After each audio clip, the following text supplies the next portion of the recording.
It was a normal day at kindergarten for children gifted with heroic abilities. They played, had fun, and quarreled with each other as usual. But it all ended quickly when a monster attacked them, and all the children ran away in fear. Except for one 4-year-old boy. His name is No Yunha, and he is the hero of the story. He fearlessly defeated the monster in a one-on-one battle, protecting all the other children. How did he become so strong at such a young age? In fact, he is a regressor, and here's how he became one. The story begins with a man who is about to become the hero of this tale. Standing in front of him is a monster that he has just slain. He is No Yunha, who is inside one of the world's 8 black dungeons, a place feared by all. No one has ever had the courage to clear this dungeon. This place is called the Abyss. As No moves forward, he sees more monsters appearing in front of him. He swings his sword and cuts down a creature. But before he can catch his breath, a snake-like monster suddenly attacks him, sinking its fangs into his arm. No quickly shakes it off, slamming it to the ground. Taking advantage of the opening, he swiftly decapitates the head, killing it instantly. Just as he thinks the danger is over, he spots another monster lurking nearby. It lunges at him, and No reacts fast, striking it with his sword. But the monster bites down on his blade, snapping it in half. With a powerful swing of its tail, it sends No flying backward. Despite the attack, No doesn't give up. He quickly pulls out another sword and strikes the monster, slashing its throat and killing it. Breathing heavily, he looks around and realizes that all of his party members have been slaughtered. Seeing their lifeless bodies, he mutters to himself that everyone is dead. But then he notices a sword lying nearby. Picking it up, he declares that even if his team is gone, he will face the dungeon boss alone. No reaches a massive door, standing at the entrance of a boss room. As he pushes it open, all he sees inside is complete darkness. He looks around, trying to make sense of the emptiness, and realizes that the Master of Darkness must be here. Just as he thinks this, the dungeon boss opens its eyes. In an instant, a hole is blown through No's stomach, and the impact throws him so far that he crashes into the farthest wall of the boss room. Despite the intense pain, No starts laughing. He realizes that this dungeon will become his grave. He mutters to himself that the boss is too powerful. For humanity, defeating the Master of Darkness is impossible. He never thought he would die in a place like this, but strangely, it doesn't feel so bad. He has made it deeper into this dungeon than anyone ever has. No one else has dared to come this far. Just then, a voice shouts his name. A girl yells at him, telling him that he cannot die here. It is Yu Zhong. She rushes to him and begins healing his wounds. No looks at her in shock and asks how she is still alive. He tells her to leave immediately before it's too late. Yu Zhong doesn't listen. Instead, she shouts at him to shut up, saying she is going to save him no matter what. As she continues healing him, she thinks to herself that it is a miracle he is still alive after taking such a serious hit. But then she says that if she can perform a miracle, she will be able to save him. No can no longer speak, but in his mind, he accepts his fate. But he has no regrets. He dedicated his entire life to hunting monsters, and now, this is where it all ends. He feels no sorrow for himself, but he worries about his partner. He is about to leave her alone in this dangerous world.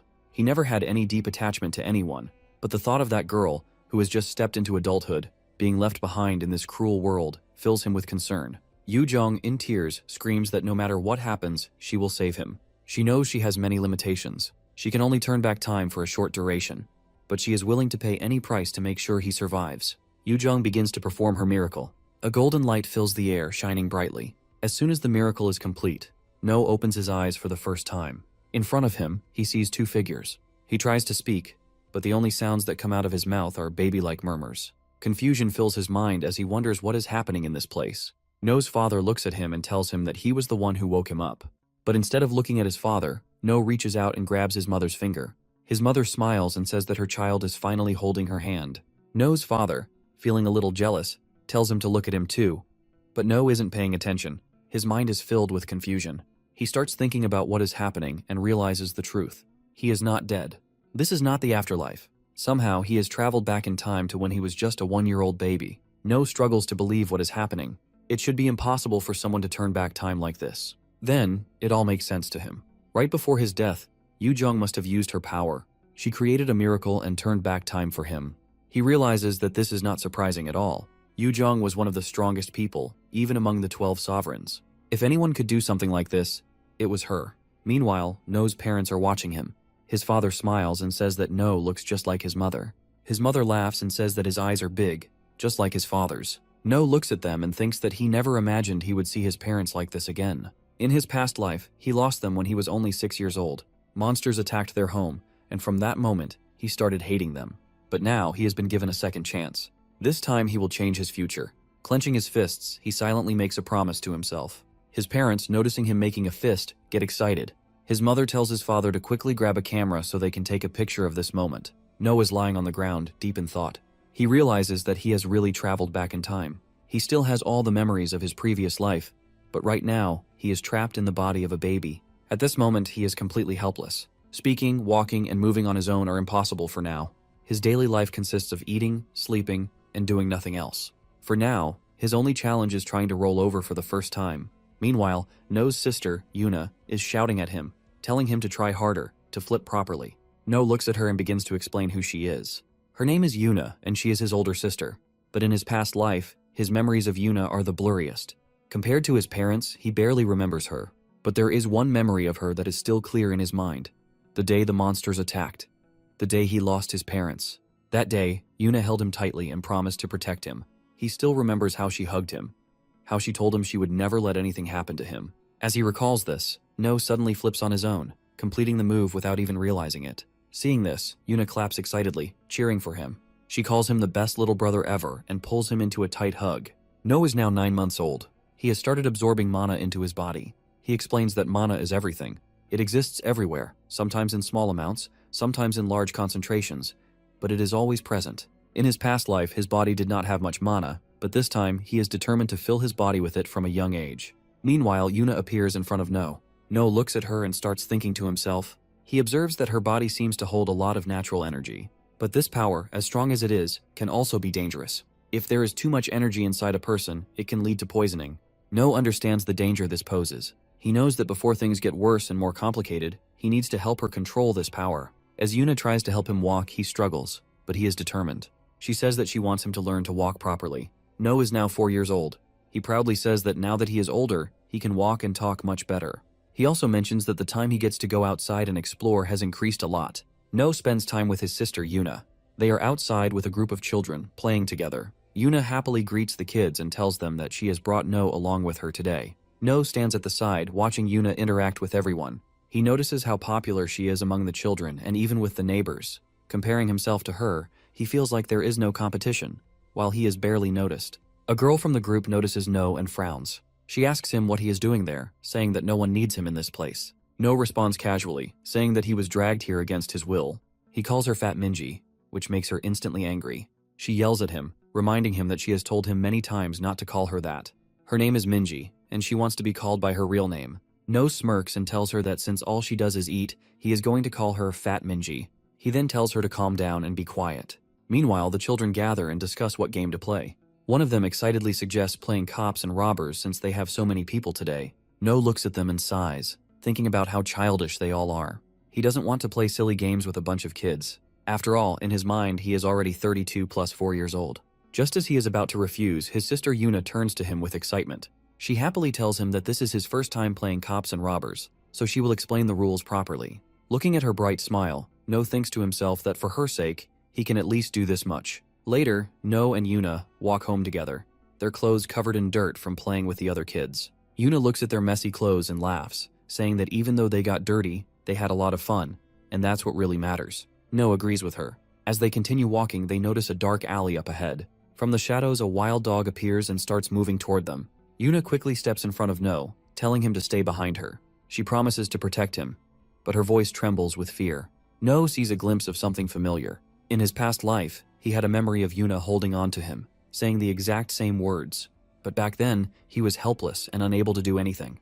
This time, things will be different. No steps forward, determined to protect Yuna. He refuses to be weak again. As he speaks, a powerful aura begins to rise from his body.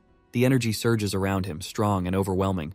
The wild dog, sensing the immense power, hesitates. Fear starts to creep into its eyes as it realizes that No is no ordinary boy. Meanwhile, No, now frustrated, firmly tells the dog to leave. As soon as the dog hears this, it actually runs away. After that, No finally stops releasing his terrifying mana. Yuna watches in surprise. She looks at No and starts to say something, but before she can finish, No tells her that she doesn't need to worry about him. He assures her that he is much stronger than he looks. Yuna, now excited, eagerly asks No if what he just did was a form of mana control. She begs him to teach her how he did it. Her eyes stay fixed on him, full of curiosity and admiration. No sighs and agrees, saying that he will teach her. Yuna becomes even happier, and No thinks to himself that he had already planned to teach her mana control later, so it doesn't really matter. With a bright smile, Yuna grabs No's hand and starts leading him home, telling him that they should go back. As they walk, No silently thinks to himself that he wants to protect her smile forever. Since coming back through regression, he now knows when the tragic incident with his family will happen. He remembers losing his entire family when he was just 6 years old. But this time, things will be different. He has been given a second chance, and he will do whatever it takes to stop that tragedy from happening again. No begins Yuna's mana training, instructing her to spin a top using only her mana. She tries, but she struggles to maintain control. No watches her attempt and tells her to focus. He explains that she needs to balance the power she is using on the right side by applying the same amount on the left. Only then will the top continue spinning properly. Hearing this, Yuna replies that it is much harder than she expected. No, standing to the side, observes her efforts. He notes that she has an incredible amount of mana, but she is unable to control it properly. He finds it ironic that despite having so much power, she struggles to use it effectively. Yuna, now motivated, declares that she will prove herself. She gathers a huge amount of mana and directs it toward the top. The sudden surge of energy causes the top to spin out of control, flying in random directions. No watches and comments that she still has a long way to go before mastering her abilities. Later, No sits with his family watching TV. While he watches, his mother looks at him and says that next year, when he turns 6, he will have to start kindergarten. No looks at her and replies that he doesn't need to go to kindergarten. His mother reminds him that he made a promise. When he turns 6, he will go to school, just like they agreed. No thinks about it for a moment. He remembers how, from the beginning, he refused to go. But in the end, he had promised his mother. Now he has no choice. He sighs, feeling frustrated. He can't believe he will have to sit in a room full of little kids. Just thinking about their crying and whining is already giving him a headache. As he sits there, still lost in thought, the TV announcer's voice catches his attention. The announcer says that the new year is about to begin in 1 minute. He adds that the start of this new year is very important for all of humanity. He tells everyone to keep their eyes on the screen because something big is about to happen. Meanwhile, on the TV screen, another reporter appears. She is sitting in a helicopter and looking outside. She says that they are now above the Jongmyo Shrine, the place where the ancient king and queen were buried. She explains that this place marks the beginning of a new chapter for humanity. No listens carefully to the broadcast, thinks about how humans only recently discovered how to use mana. Once they realized its power, everyone became obsessed with using it. But what they failed to understand was that when too much mana gathers in one place, it creates monsters. This discovery led to a disaster. In the year 1999, an incident occurred that changed everything. It became known as the end of the century.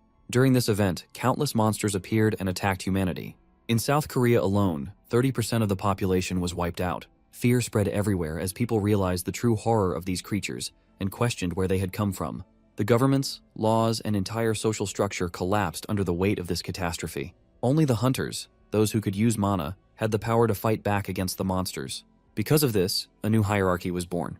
The wealthiest elites took complete control over society, and beneath them were the hunters, the only ones strong enough to stand against the monsters. With this new system, humanity fought back, pushing the monsters away, but the damage had already been done.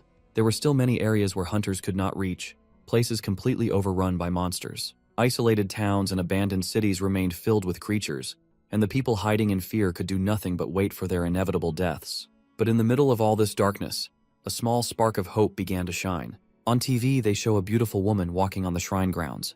No explains that the girl is the celestial maiden Imga-ul. She was a former national actress, and she became the first celestial maiden to protect Korea. Before this, there were different kinds of divine beings, but Linga was the first to take on the title of a true goddess. The celestial maiden possesses a unique power. She can control mana, preventing it from gathering in one place and going out of control. This ability allows her to stabilize the flow of mana across the land. To protect her, 12 powerful individuals have been assigned as her guardians. These protectors are known as the 12 sovereigns. At this moment, the maiden appears on the live broadcast. She steps forward and prays to the heavens and the earth, asking for strength to protect her country. As she speaks, she activates her power. The energy spreads across Korea, balancing the mana and preventing it from concentrating in dangerous amounts. The reporter announces that the maiden has used her divine power. As the maiden's magic spreads throughout the land, the sky above turns a deep, glowing blue. Yuna decides that she wants to see what's happening outside with her own eyes. She steps out and the others follow her. Meanwhile, No and their parents stand together, pressing their hands together in prayer. Their neighbors also step out onto their balconies, joining in the prayer. Seeing this, Yuna says that she will pray too. She then asks No to pray with her, but No has different thoughts in his mind. He believes that there is no such thing as God. Since the time he was born, he has only seen destruction and suffering. He thinks that if a God ever existed, then even he must have died long ago. Yuna finishes her prayer and quietly wishes for her family to always live in peace. Seeing her sincerity, No smiles a little. He then joins his hands and decides to pray as well. He wishes that he can stay happy with his family this time. Time passes and No turns 6 years old. The terrible incident that took his family from him is now getting closer. No is now 6 years old and has come to attend his first class in kindergarten. His teacher, Tayo, greets him and asks him to introduce himself to the class. No stands in front of everyone and says his name. He tells them that he is 6 years old and that he is happy to meet them.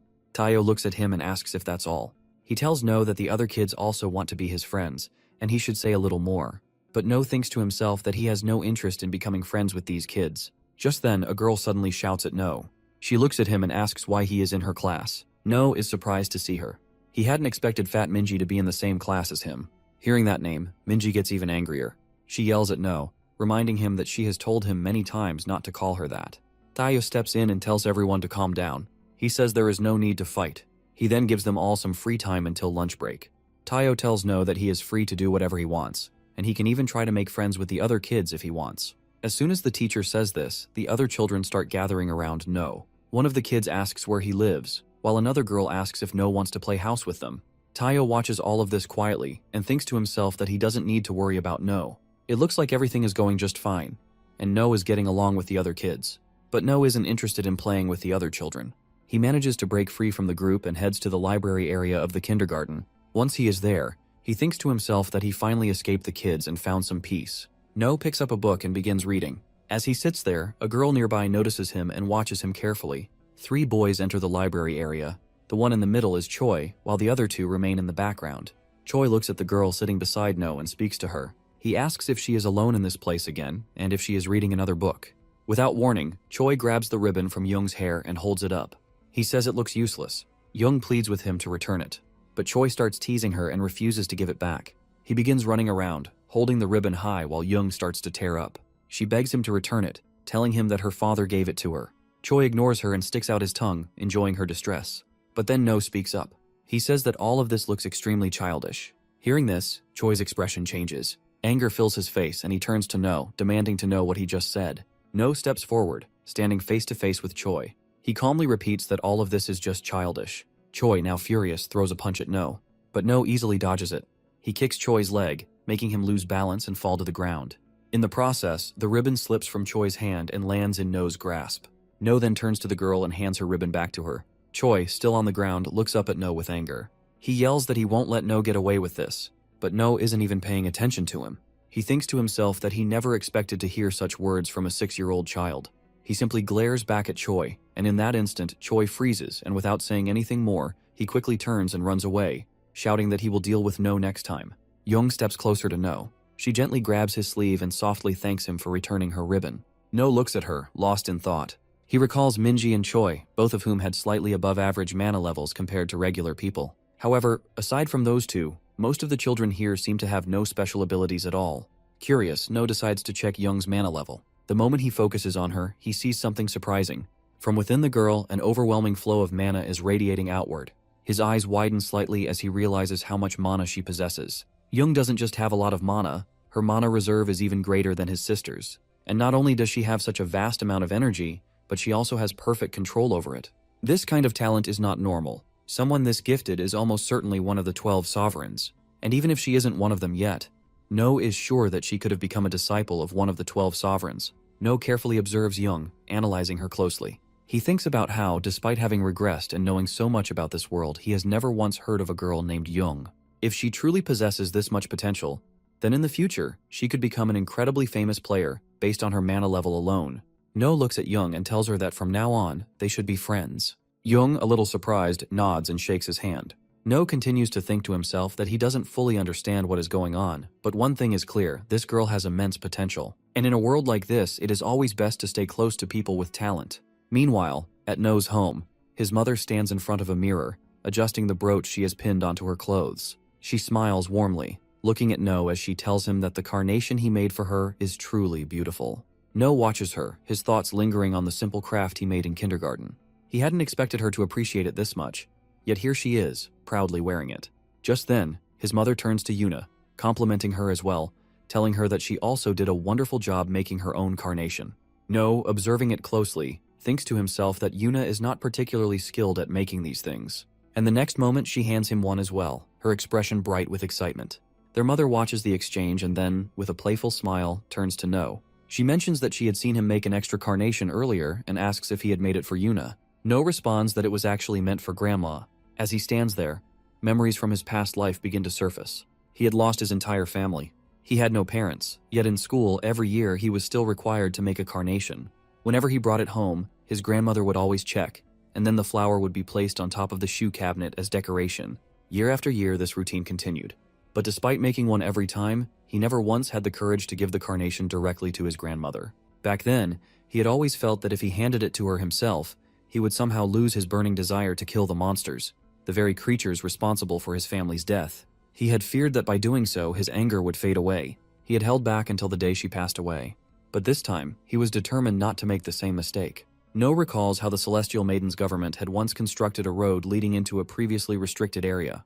This road was meant to connect the normal world with the restricted zone, allowing ordinary citizens a chance to enter. Since it was a newly opened path, a significant number of hunters had been placed on standby to ensure security in case of any emergencies. However, on the very day the road was officially opened, something no one had anticipated occurred. A kraken monster suddenly emerged without warning. It had appeared out of nowhere, and due to its sheer power and size, many people lost their lives in an instant. Among the casualties was No's own family, as they were on the way to meet with Grandma. His father's voice brings him back to reality. He announces that the vacation is approaching and asks if they would like to visit their grandmother. No, after hearing his father's words, thinks to himself that the day he had been waiting for has finally arrived. No is resolute that nothing can change his decision. His family cannot go to see his grandmother. He begins explaining, sharing a deeper truth about his father's side of the family. No's grandmother is from his mother's side. His father had been an orphan, and No's maternal grandma had been the one to take care of him. No had felt lost and broken, but his grandmother had cared for him, offering him love and support until her very last breath. As No reflects on all this, his father interrupts, saying that the road leading to No's grandmother's home had been dangerous in the past, but now, a safer route has been built and is being protected. According to him, everything should be fine if they decide to go there, and no harm will come to them. No tells his parents that they cannot visit his grandmother. His mother, noticing his unusual tone, approaches him and asks why he's saying this. She questions whether he no longer wants to visit his grandmother, reminding him that he even made a carnation for her. No, realizing he needs to come up with an excuse, tells his mother that he does want to visit her, just not today. He thinks to himself that being a child, he needs to come up with a valid excuse, so his parents don't become suspicious. No then brings up Children's Day, which is coming up soon. He tells his parents that he's been wanting to go to the amusement park for a long time, especially to ride the roller coaster. Hearing this, Yuna, standing nearby, chimes in that she also wants to visit the amusement park. No's father, acknowledging the children's request, says that both Yuna and No have never been to an amusement park. No's mother explains that they usually don't travel far because of the threats nearby. No's father then agrees to take the family to the amusement park the next day. His mother assures him that she will pack a nice lunch. Yuna chimes in, asking for sandwiches and chicken nuggets. No is still feeling relieved yet conflicted. He can't stop the Kraken's appearance, but at least he can keep his parents away from the danger. If they stay away, maybe things can still be changed. Just then, No's mother receives a phone call, and upon answering, her face shows shock. She speaks hurriedly, assuring the caller that she'll take care of her mother. No's father, noticing her reaction, asks if something's wrong. She responds that her own mother has suddenly collapsed. Hearing this, No wonders how this could have happened. His grandmother had always been in good health. Everything had been fine until he left for the Player Academy. No's mother insists that while she doesn't believe her own mother's condition is too serious, she still feels the need to go see her. His father agrees to accompany her.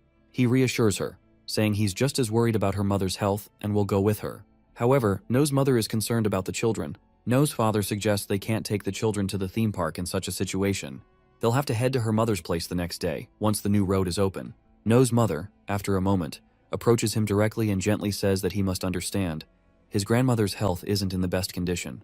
She acknowledges that he has been looking forward to the amusement park, but she asks him to understand the gravity of the situation. No, lost in his thoughts, begins to reflect on the future. He wonders if his efforts to change things will lead to worse outcomes. His grandmother has already suffered because of his attempt to change the past. If he tries again to manipulate the future, it could make things even worse. He knows he can't stop the Kraken from meeting his family, and he feels helpless. In a moment of frustration, No pulls himself together.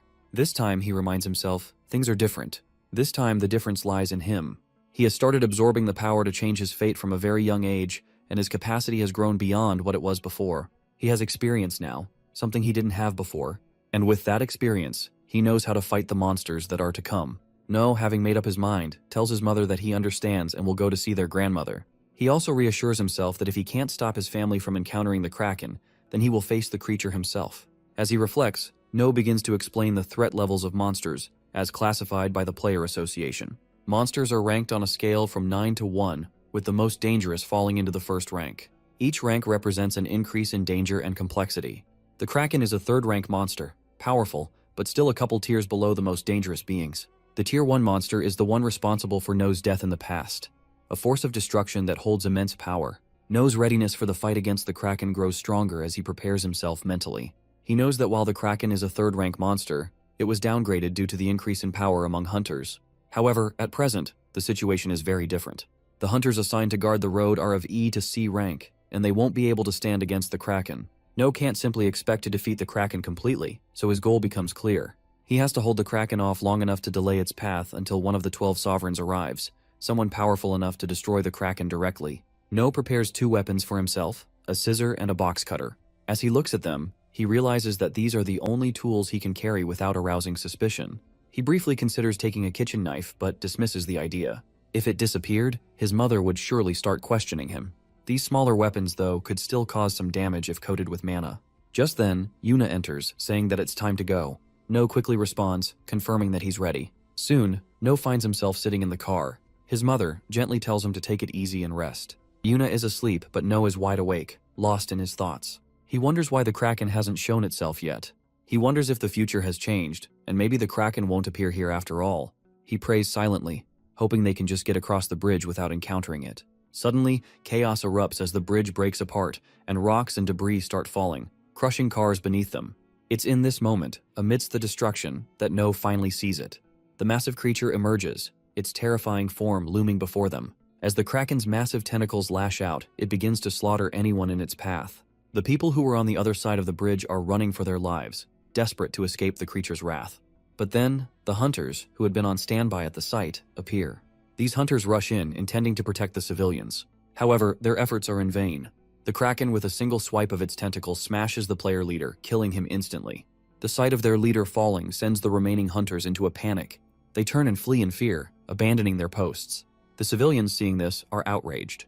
They shout at the fleeing hunters, calling them cowards for running when they were supposed to protect them. No's father looks at the devastation around them. He turns to his children, urging them to leave the area as quickly as possible. He tells them that if they remain calm and stick together, they can make it out safely. He reassures them to trust him and follow his lead. No begins to grasp his father's intentions. His mother, sensing the urgency, quickly speaks up. She tells the children that they need to listen to their father. They must leave the car in the area immediately if they want to survive. No's family quickly exits the car. However, Yuna struggles to stand, her legs trembling uncontrollably. She speaks up, wondering why her legs are shaking so badly, as she desperately wants to walk. Her father, noticing her fear, immediately steps forward and lifts her onto his shoulder. Seeing this, No's father turns to him and asks if he can walk without trouble. No reassures him that he's fine, ready to move forward. Meanwhile, one of the hunters running ahead of them calls out, urging them to follow quickly. No, along with his family, follows the player. As he moves, his mind races. He realizes the hunters must have seen the true nature of the monster they're facing, a rank 3 Kraken. The hunters are clearly aware that they stand no chance against such a creature. Their main goal is to get everyone out of this place safely, away from the impending danger. No quickly points out that the real problem isn't just the Kraken. As his family is following the player's directions to escape, they witness the player being hit by a spear that pierces through his body, sending him flying. No then notices new monsters arriving, rank 7 diver monsters climbing the bridge. He identifies them immediately. The divers waste no time and one of them attacks a player, biting them in half. More monsters follow, attacking everyone in sight, including the hunters. The civilians and hunters scatter in all directions, trying to survive the sudden onslaught. One player calls out for healing magic after a girl gets injured, but before anyone can act, a diver throws a spear which pierces the healer. More divers swarm the area, tearing into the hunters and civilians, leaving nothing but destruction in their wake.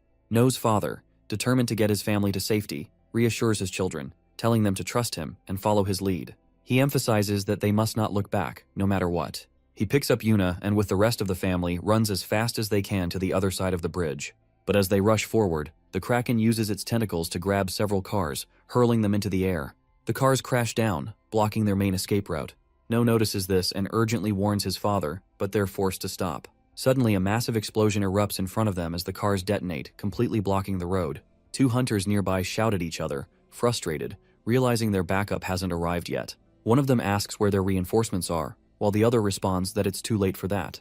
They now have to face the monsters on their own until backup can get there, if it ever does. No, overhearing the chaos around him, starts reflecting on the last time he experienced something like this. He recalls how it took the 12 sovereigns 30 minutes to arrive the last time. The hunters here aren't as powerful, but they're managing to handle the monsters for now. However, he knows if they can't contain the Kraken, if it's not dealt with soon, they'll be doomed. No pulls himself together. He tells himself that he's prepared for this, that he's ready for the possibility of everything going wrong. He's determined to protect his family, even if it means risking his own life. Reaching into his bag, he pulls out the scissors and cutter. Turning to his parents, he warns them to stay put, not to move until backup arrives. No's father, still unable to comprehend the situation, listens as No calmly explains that the hunters can protect them for now. No's mind is already racing through worst-case scenarios, knowing that he must leave Yuna behind to face the monsters if things go south. He reassures his father that Yuna can handle herself if it comes to that. Without wasting another moment, No begins running towards the Kraken, activating his Heavenly Steps technique. The technique boosts his speed drastically, but as he pushes forward, No begins to feel the strain on his body. He recalls using this technique in his past life with ease, but now, in this smaller body, it's much harder to maintain. Despite the strain, No's determination keeps him going. He knows he's not built for this, but he's prepared to push his limits to reach the Kraken. No moves quickly toward the Kraken, despite warnings from the people around him telling him to stay away from the dangerous area. As he advances, several diver monsters appear in his path. No takes out his cutter now coated with magic, slashing at the first diver's throat, killing it instantly. Another diver lunges at him, but he kicks it back, then swiftly cuts its throat as well. A third diver charges him, but he slashes it down just as quickly. However, a fourth one manages to land a kick, sending No stumbling back, though he remains determined. The divers keep coming at him, but No doesn't hesitate. He continues to slice through them one by one, cutting them down with precision. As the fight rages on, memories from his past life begin to flood his mind. He recalls his past title, one from a life long gone, one where he had been an undead warrior. With each strike, it feels as though he's becoming that being once again. The memories of his past life fuel his strength, and he continues to fight with relentless force, cutting through the monsters as if driven by an unstoppable urge. As No lands on the ground, a diver appears beneath the car beside him. Before it can attack, No leaps up and lands hard on its head, taking down the creature. Another diver throws a spear at No. He narrowly dodges, rushing forward and striking down the diver before it can land another hit. In the chaos, No notices that his cutter is broken. Frustrated, he quickly pulls out his scissors, realizing that they've also split into two pieces. Running toward the Kraken, he uses his Heavenly Step to close the distance. Finally, he stands face to face with the Kraken. As the Kraken hurls a car at No, he narrowly dodges it. In a swift motion, he climbs up one of its massive tentacles and heads straight for the Kraken's face. He grips his scissors tightly and plunges them into the creature, angrily scraping and cutting at its skin. The Kraken thrashes, but No doesn't stop, continuing to stab and slash with all his might. In response, the Kraken raises another tentacle, aiming to crush No, but he dodges just in time, landing safely on the ground. As he looks at his scissors, he notices that one of the blades is partially broken. Still, he checks the other part and mutters to himself that it will have to do for now. The Kraken, with its massive tentacles, continuously tries to grab No. He skillfully dodges and climbs up its tentacles, ready to strike with his scissor. But just as he's about to make his move, one of the Kraken's tentacles swings at him. No is midair and unable to dodge in time. The tentacle strikes, sending him crashing a distance away. Despite the blow, No doesn't give up. He's battered but still determined to fight. He realizes his stamina is nearly depleted, but he's not backing down. As he stands on the bridge, the Kraken's tentacle slams beneath him, breaking the support pillars. The structure begins to crumble, and No feels the ground beneath him give way. He's falling, but somehow he manages to regain his balance. The Kraken lifts a massive truck and throws it directly at No. With all his strength, No swings his weapon, slicing the truck in half just before it crashes down on him. However, as the truck splits, No realizes his weapon is completely shattered.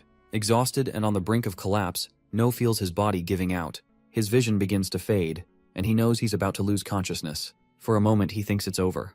But in the haze of his fading senses, he forces himself to stay awake, knowing that if he loses control now, all his effort would be for nothing. He can't let it end like this. His eyes close, but only for a second. With a surge of willpower, he opens them again, determined to see things through. This time he vows he will do things right. He will fight, and he will make sure his family has a future they can live happily in. As the Kraken's tentacle swings toward No, he braces himself, thinking to himself that he doesn't want to die just yet. He wants to live. But then, Yuna arrives and shouts at the Kraken, telling it not to hurt her brother. In that instant, a golden light bursts from her, overwhelming the surrounding area. All the monsters near her are struck by the light, and one by one they vanish, disintegrating in midair. No watches in shock, unable to comprehend what's happening. He mutters to himself that this can't be real. It must be a miracle. This miracle is a gift, one that only some people possess. No realizes that in the world he comes from, only a very few people were capable of using such gifts. Now, seeing Yuna wielding this power, it starts to dawn on him that she might be one of the miracle users, a rare individual with a gift that could change everything. A golden light surrounds Yuna as she speaks to No, reassuring him that everything will be okay. No, looking at his hands, notices that his injuries have completely healed. The golden light is not just healing him, but protecting them from the monster. However, he remembers something important. The miracle they're experiencing comes with a significant price, a price that is always steep. No then turns to Yuna, asking if she's okay, and if she feels any discomfort. Yuna, feeling extremely tired, tells him that she's just sleepy, before quickly falling unconscious. Watching her, No notices something alarming. The life force that had been sustaining Yuna is nearly gone. The only thing keeping her alive is her heart, still beating faintly. It becomes clear to No that the miracle she used to heal them has drained her own energy, her life force. No carefully lays Yuna down on the ground and tells her to rest, assuring her that he will handle everything from here. His mana is now fully replenished, and he prepares to face the Kraken alone. The Kraken fully reveals its massive head, its eyes locking onto No. Seeing this, No smirks and mutters that the monster must have finally realized he is a serious opponent. The Kraken lashes out at No with its numerous tentacles, striking him repeatedly. No fights back, cutting through the tentacles with what strength he has left. He realizes he hasn't gained any extraordinary power, he's simply relying on his will to survive. His body is recovering, but he's still nowhere near strong enough to defeat the Kraken. The only thing that keeps him going is the knowledge that his family is safe for now. His focus shifts. He doesn't need to defeat the Kraken. Just delay it long enough until one of the 12 sovereigns arrives to handle the situation. A moment before the Kraken incident, a man sits in his car, stuck in traffic, unable to move forward. Frustrated, he mutters to himself, complaining about how boring this situation is. He turns to the driver and asks if he's sure he's driving properly. The driver responds, explaining that the traffic jam is due to the new bridge being open and everyone is heading toward it.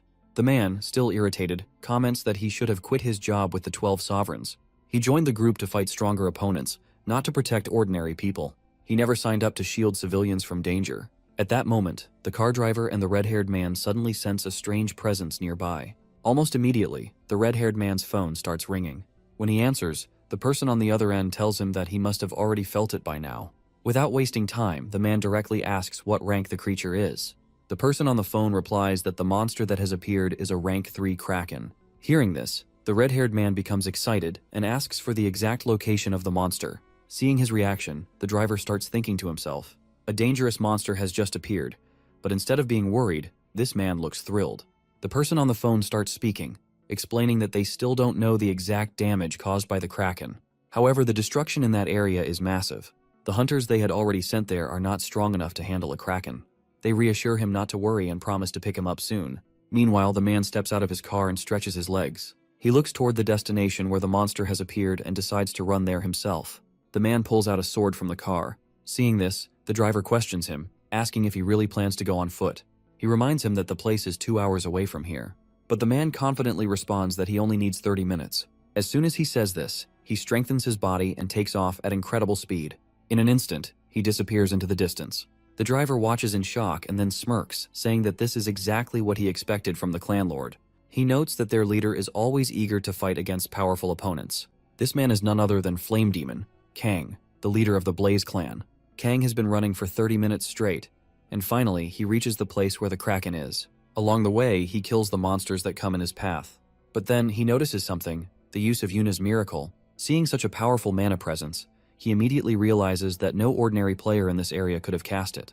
This means there is someone new here, someone powerful. Meanwhile, No is standing before the Kraken. But before the monster can strike, Kang arrives just in time and slices off one of the Kraken's tentacles. No sees him and instantly recognizes him as Flame Demon Kang, one of the 12 sovereigns. The Kraken, now injured, quickly dives into the water to extinguish the flames on its body. No explains that Kang's gift is flame manifestation, which allows him to control fire. That is why he is called the Flame Demon. Kang then looks at Yuna and No, observing them carefully. He notices the mana flowing around Yuna and wonders if she is the one who cast the magic he sensed earlier. He also realizes that she has lost consciousness, likely because she used up all her mana. No, on the other hand, has been protecting her from the Kraken all this time. Kang thinks to himself that these two kids are incredibly strong. He feels excited, wondering just how much they will grow as hunters in the future. Then he speaks to No, telling him not to be so afraid. He has no intention of fighting them, at least not right now. He is here for only one reason, to kill the Kraken. He tells the children to stay back because the Kraken is about to rise from the water again. No was already familiar with Kang before his regression. That day, Kang tells No that he knows his reputation has grown a lot recently. No, however, directly tells Kang that he doesn't care about what Kang wants. Kang replies that he just wanted to see if the rumors about No being strong are true. Kang challenges No to fight him if he's as strong as they say. No tells Kang he's not interested in fighting him. He wants Kang to get out of his way, but Kang insists that if No wants to move forward, he must fight him first. No reluctantly agrees and the two begin their fight.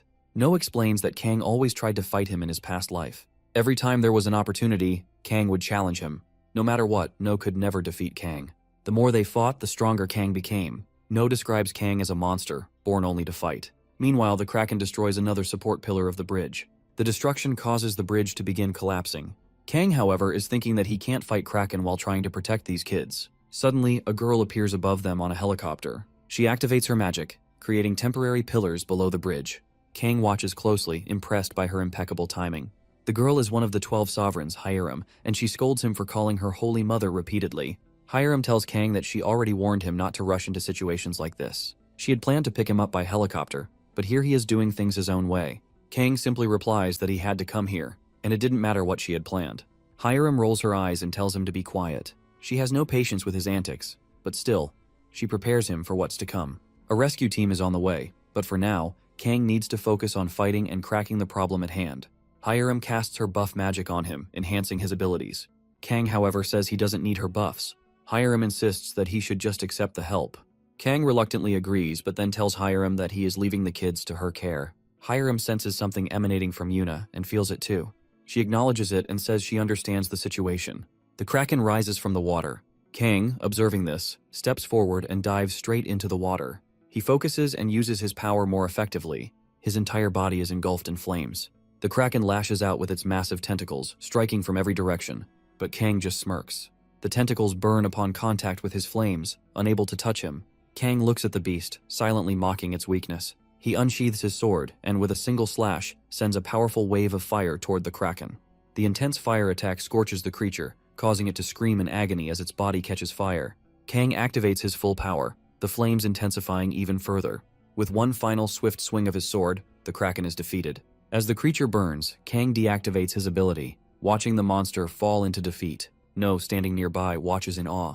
He is ecstatic, finally witnessing the Kraken's downfall. Hiram arrives and tells the group not to worry. She's ready to use her healing magic on both of them. But as she approaches, she notices that neither of them is actually injured. There's no sign of any wounds. Hiram starts to think, realizing that the magic she witnessed before had already healed their injuries. She didn't expect to witness such a miracle. Feeling a bit excited, she starts to reach out to Yuna with her hand. But before she can do anything, No steps in and tells her not to touch his sister. Hiram is shocked by No's response. She can sense the killing intent behind his words, and despite him being so young, the intensity of his aura catches her off guard. She wonders how such a small child can radiate such dangerous energy. Just then, rescue helicopters arrive. Hiram quickly realizes that the situation is under control now. She nods and says that since the rescue team is here, they can take them to the hospital. At the hospital, news is playing on the TV, showing updates about the recent incident. The news report announces that the Kraken has been defeated. The rescue operation is in progress, and everything seems to be under control. No is watching the news. He looks over at Yuna, who is lying in bed. He knows that the exhaustion she's feeling is because she has used up all the mana in her body. If she could get a mana potion, she would recover, but right now, it's too late for that. No feels a sense of relief, knowing that at least no one has died in the incident. He's glad that everything is over. But as he looks around, his gaze falls on his parents. They arrive at the hospital, looking extremely worried. They are staring at No, clearly distressed by the situation. No, seeing their faces, feels a sense of dread. He knows that this might be the end for him. His mother gently asks if he's hurt anywhere, but No quickly denies it. His father then asks about Yuna, and No informs them that Yuna is sleeping because of mana deficiency. No explains that the potion is helping her recover. Hearing this, his father seems a bit relieved. But then, No's father shifts his focus and asks why No ran off like that. Why he didn't listen. No feels a knot in his stomach, but he simply says sorry. As he lies there, he starts thinking about the situation. He's not sorry for the choices he made. His family has survived, and that's what matters the most. No looks at his parents, who are clearly upset and angry. Seeing their worried expressions, he begins to reflect on his situation. He realizes they aren't concerned about his actions or the outcome. They're simply asking why he put himself in such danger. The thought of losing someone close to him, someone like family, fills him with dread. But he understands that his parents' concern is genuine. They care deeply, and he hadn't given enough thought to their feelings before. With a heavy heart, No starts to cry and tells them that he was wrong. He admits his mistake and promises he won't do it again. Seeing him like this, his mother pulls him into a tight embrace, her arms comforting him. His father joins in, holding both of them close. They tell him not to make the same mistakes again. They remind him just how much they care and how worried they were for him. No listens quietly, feeling a sense of calm wash over him. The following day in the hospital, No's parents talk about the discharge process. They tell him that they are going to take care of all the formalities at the hospital and settle everything. No agrees to stay with Yuna. He thinks about how his parents' trust in him has completely shattered. As he sits there, lost in his thoughts, a chocolate bar catches his attention. He opens it and takes a bite. It feels like a small comfort, and he searches for more chocolate, hoping to distract himself. Just then, someone hands him another chocolate bar. No thanks him, but as he looks up, he sees the man who gave him the chocolate. It's none other than Kang. No is shocked to see him. Kang is unwrapping the chocolate and casually asks No if he doesn't like the chocolate cookies. He then hands it directly to No. As No takes it, he starts wondering if Kang is really dying, or if he's just completely crazy. He quickly decides that Kang has probably been crazy from the start. Kang then asks No how old he is. No answers, saying he's 6 years old and that his sister is 10. Kang, curious, asks for No's name.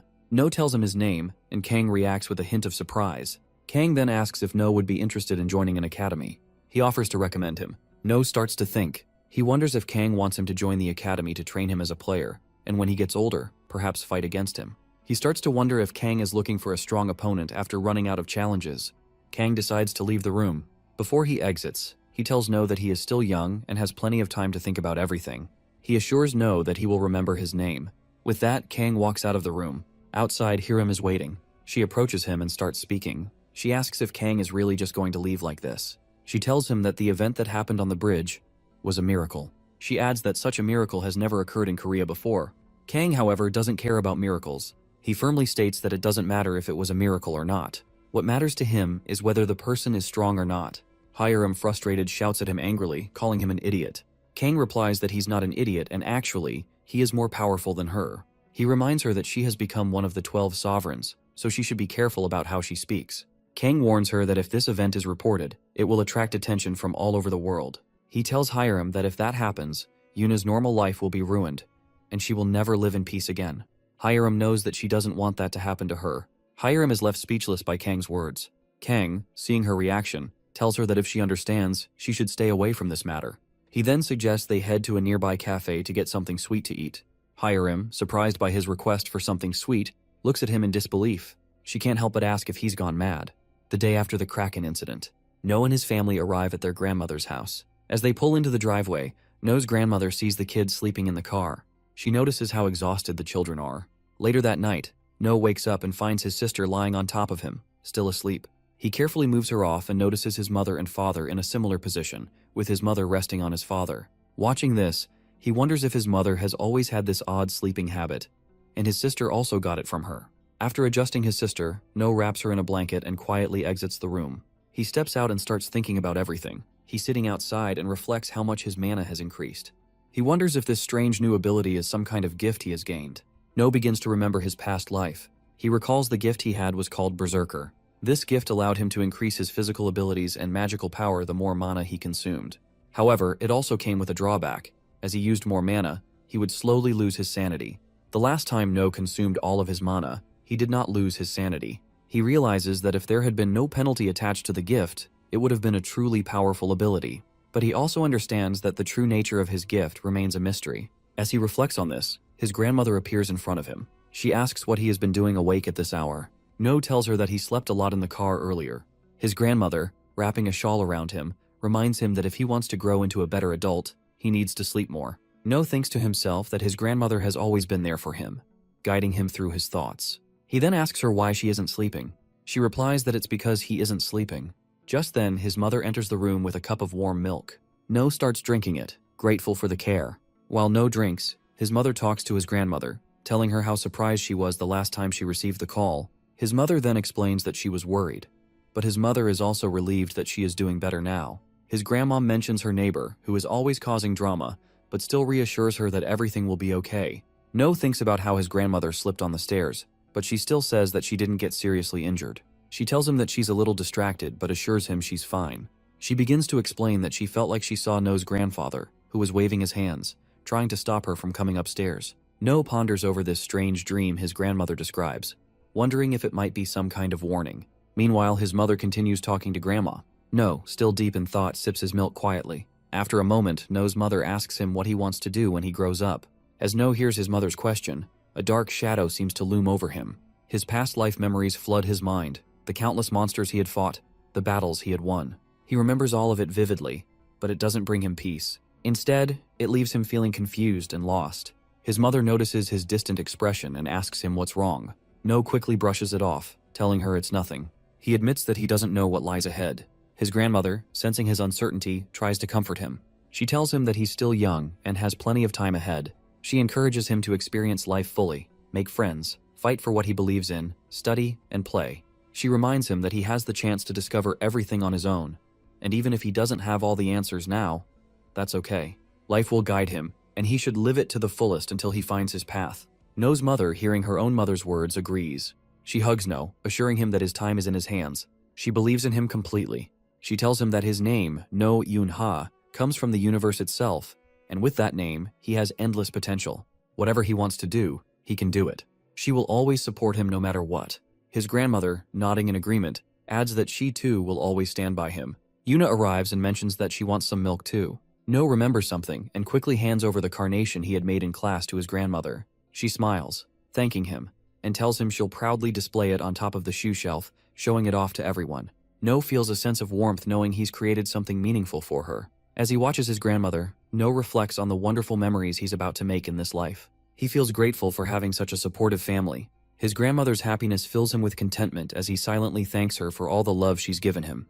A few days later, No's parents share some exciting news with him. They're going to have another child. No's mother explains that they'll soon be welcoming a new sibling into the family. Yuna, overhearing the conversation, is thrilled at the news and eagerly talks about how excited she is to have another sibling. No's mother notices that he seems unusually quiet and approaches him, asking if something's wrong. No, however, is overwhelmed with happiness. He smiles through tears and thanks her. He tells her that this moment is the best thing that has ever happened to him. Hearing this, his father chuckles and teasingly says that if others saw No like this, they'd think No is the real father. A year later, No is now 7 years old, and he is playing in kindergarten, surrounded by a few girls. Their laughter fills the air as No is stuck pretending to be a dog while the girls come and pet him. No starts to get annoyed but tries to go with it and stay calm. Among the girls, there's Minji, who stands away from others. She taunts him, asking why others are calling him cute. She even says they should get rid of it. Hearing this, No's anger starts to rise. He knows that Minji always tries to provoke him. Her attitude irritates him, and he stares at her with growing frustration. Minji, sensing his irritation, taunts him further, asking if he wants her to tell the teacher what he's been doing. No, trying to keep calm, lets out a low growl. He remembers the last time he was at kindergarten. He had gone to the corner of the room to rest, and his teacher had seen him. But instead of helping him, the teacher handed him to the girls. As the game of house continues, a girl playfully approaches them, acting as the dad back from work. As the other girls rush to her, No takes the opportunity and walks away. No steps outside and spots Young. No approaches her, curious about what she's doing. He asks her directly, and Young mentions that she's been obsessing over Sherlock Holmes for some time now. No comments that he knows what happens to Sherlock. He casually mentions that the Sherlock, along with Professor Moriarty, will fall into a waterfall. The moment No speaks, he notices that Young freezes. Realizing what he just did, No immediately understands that he's spoiled a part of the story for her. She looks at him, upset, and points out how much she was looking forward to reading that part herself. No, feeling a little guilty, chuckles and apologizes, trying to make light of the situation. He then reassures her that in the next book, Sherlock Holmes comes back to life, trying to fix what he's done. But it makes the situation even worse. Young looks upset, and her eyes fill with tears. She tells him that he's really messed things up for her. No, now feeling genuinely bad, apologizes again, and then he awkwardly walks away, leaving Young sitting there. No walks into another class where several kids are gathered, playing pretend sword fights. Among them, Choi has just defeated one of the other kids. Choi notices No approaching and smirks, stating that he was waiting for No to show up. He wants to know who the strongest in their class really is. The kids around them begin to murmur, speculating about the upcoming fight. They're curious to see whether Choi or No will emerge as the strongest. Choi, with his sword pointed at No, declares that this area is meant for people like them, and that No won't stand a chance today. He challenges No to pick up his sword and face him. Choi's sword is raised high, and he assures the crowd that he'll defeat No with a single strike. From the back, someone suggests No will be defeated easily, and another adds that the fight will show who the real strongest is. A few girls in the crowd are particularly loud, and No hears them. Among them is Minji, who catches No's attention. Minji yells at No, telling him to die. No realizes that she has always been this type of person. He looks at Young, wondering if she might cheer for him. But then he remembers how he had spoiled her story earlier. As a result, Young yells out, expressing her hatred for him. No picks up his toy sword, reflecting on how, in this world, he is always alone. Choi charges at No quickly. However, No swings his sword once, knocking Choi's weapon out of his hand. In the blink of an eye, No strikes Choi in the stomach, sending him to his knees. Choi, now on the ground, admits defeat, saying that if only he could use his sealed powers, he would have been able to win. The children around No stare at him in awe. He feels the pressure and in response, tries to act casually, commenting on how great the fight was. The other kids start to shout in excitement, impressed by No's performance. One of them pulls No aside, saying that he is the one who can pull the legendary Excalibur out. Soon they arrive at the spot where the Excalibur is kept. To No, it looks like just another toy. He wonders whether he should pull it out and what might happen if he does. He grabs the sword and pulls it free. Immediately, the kids around him cheer loudly, celebrating his victory. Meanwhile, near a bench, a bloody mobile phone lies on the ground, its screen showing a news report. The headline reads that rank 7 goblins have appeared, and that the knights are engaged in frontline battles with them. However, the report also mentions that 2 goblins have already escaped.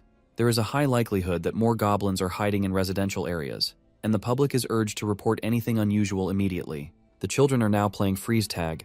Meanwhile, No sits off to the side, watching them. He feels exhausted and is on the verge of giving up, but the other kids show no signs of slowing down. No watches as they continue to play, thinking to himself that he is so tired, he might just pass out. Despite his fatigue, he realizes that with every opportunity he gets, he should continue to store as much mana as he can. His thoughts drift to the future, to a world where mana will play a big role. He believes that the more energy he accumulates, the stronger he will become. After the recent events, he knows that there is now more room within him to store this power. No continues to gather more energy. Eventually, the other children call out to him, asking if he is done resting and if he will join them in the game. Their teacher appears, bringing ice cream for the kids. The children excitedly rush to choose their flavors, talking about which one they want as they gather around. No grabs his ice cream and notices that Minji grabbed the exact same one. Both of them start tugging at the ice cream, insisting that the other should let go. No tells Minji that it's his ice cream, while Minji argues that she grabbed it first. They continue bickering in front of their teacher, who, frustrated with their fight, takes the ice cream from them. The teacher scolds them, telling them that they shouldn't fight over their ice cream with friends. Then, the teacher splits the ice cream in half and suggests that they should share it instead. No and Minji, still not quite happy about the situation, decide to play rock, paper, scissors to settle the matter. No declares that the winner will take all, but their teacher intervenes again, reminding them that they should share instead. Both No and Minji agree reluctantly. Just then, Young walks over, asking the teacher where Choi is. The teacher admits that he does not know for sure but suggests that Choi might be in the garden. Minji chimes in, explaining that Choi is probably there, swinging his sword around as usual. Minji turns to Young and asks why she wants to take Choi's ice cream to him. If he wanted it, he would come here himself. Young hesitates, saying that it just doesn't feel right that everyone is enjoying their ice cream together while Choi is alone. The teacher, overhearing their conversation, suggests that Young should take it to him if she is so concerned. Without another word, Young takes the ice cream and heads toward Choi.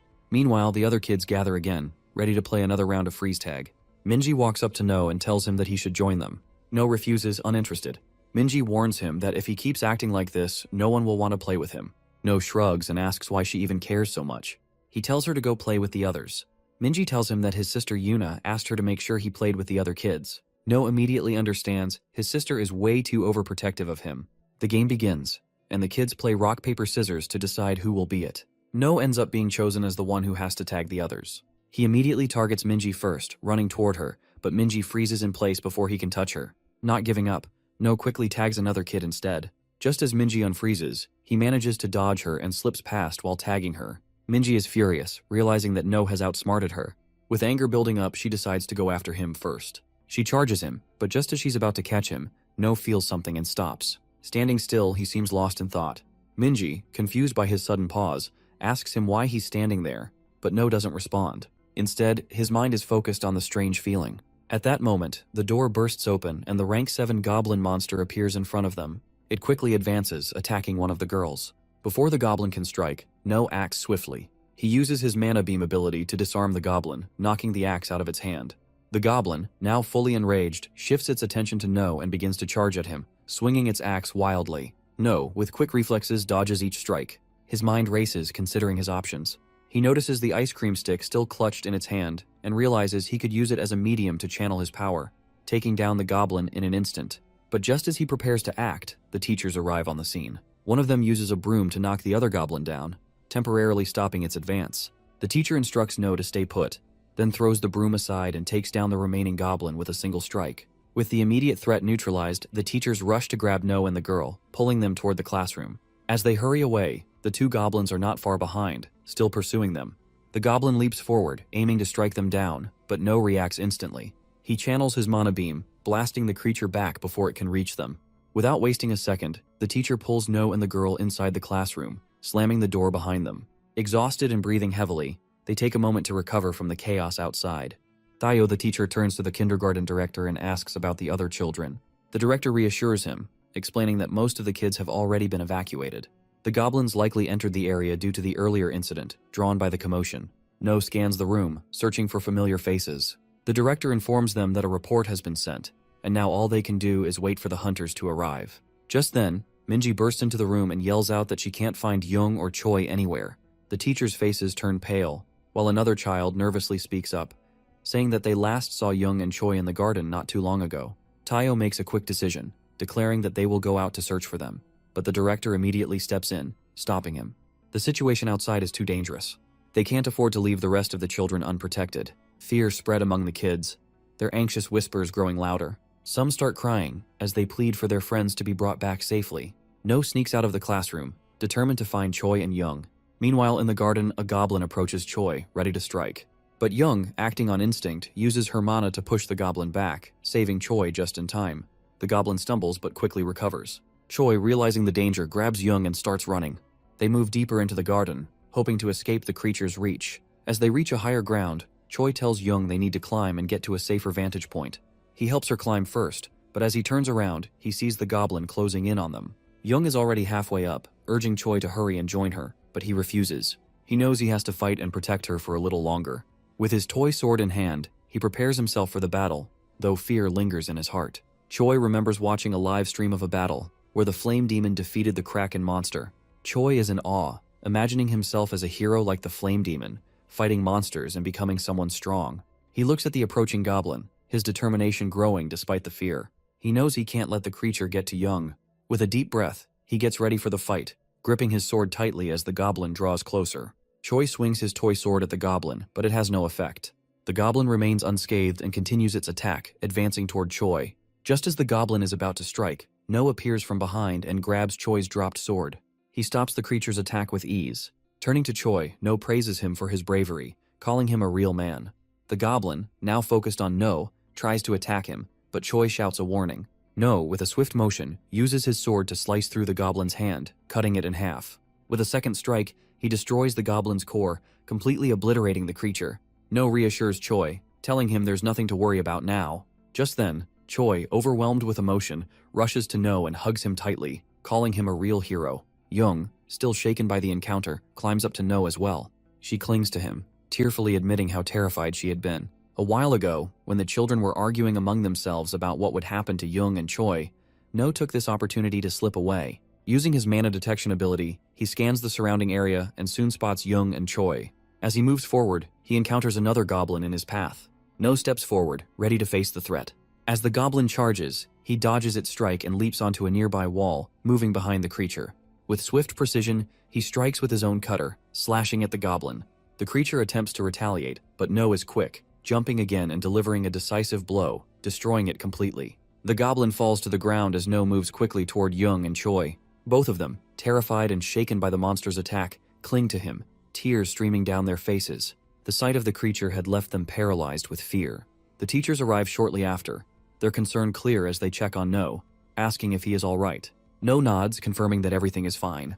Later in the evening, the hunters finally arrive, and one of them approaches No with a serious expression, questioning whether he truly defeated the monster. No answers, explaining that the goblin had already been injured before he fought it. He simply dealt the final blow, ensuring it was gone for good.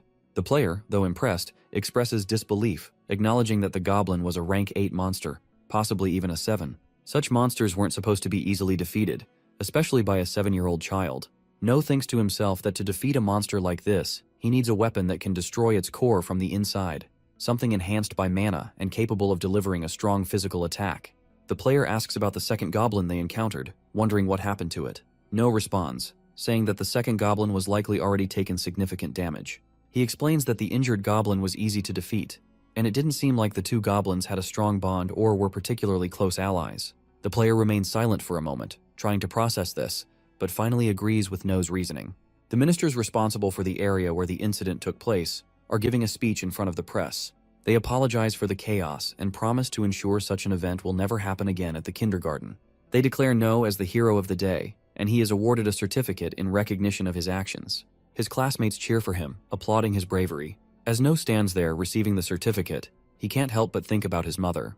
He imagines her scolding him for causing trouble just like he did with the Kraken incident, expecting her to yell at him for getting involved in yet another dangerous situation, while No's father telling him he needs to write an apology letter first, and then they can talk. No, feeling overwhelmed, thinks to himself that he is probably going to be in trouble, but despite everything, he forces a smile as he holds the award. During their kindergarten fest, Jung is on stage, performing a play about Snow White. The teachers narrate over the scene, explaining that a long time ago, there was a princess named Snow White, whose face was as pale as snow and whose beauty was unmatched.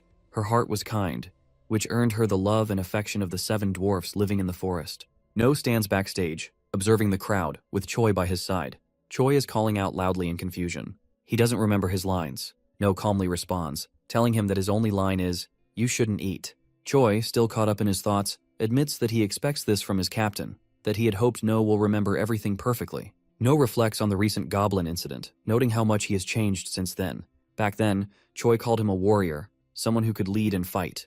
But now, despite everything, Choi still calls him captain, and No finds it a bit strange. On the stage, Minji appears as the witch, holding a red apple, and offers it to Jung, telling her how delicious it looks. Jung nods, agreeing that it does seem delicious. However, the other dwarfs immediately object. He insists that no stranger should ever give anything to eat. Another dwarf agrees, expressing concern that it might be poison.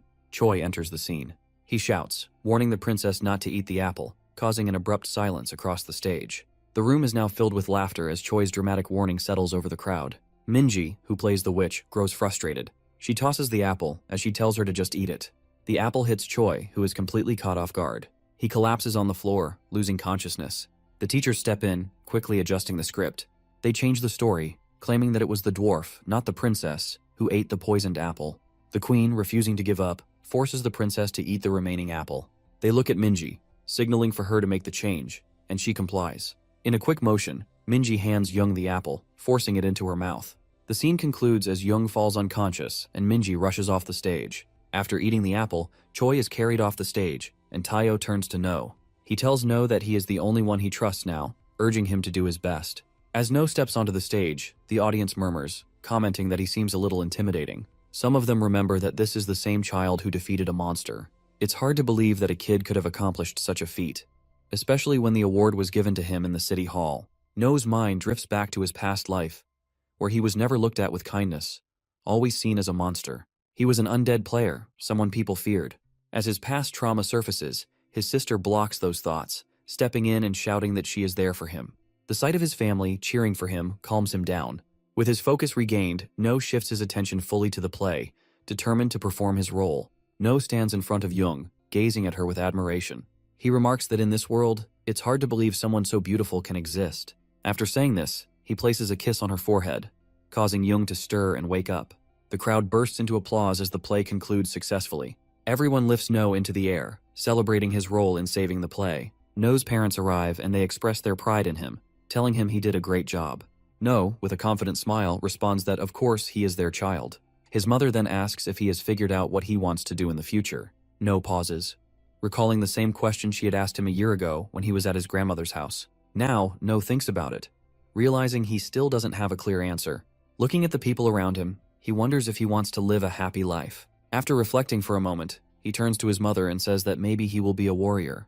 His mother, looking at him with understanding, simply replies that whatever he chooses to do, she will always support him.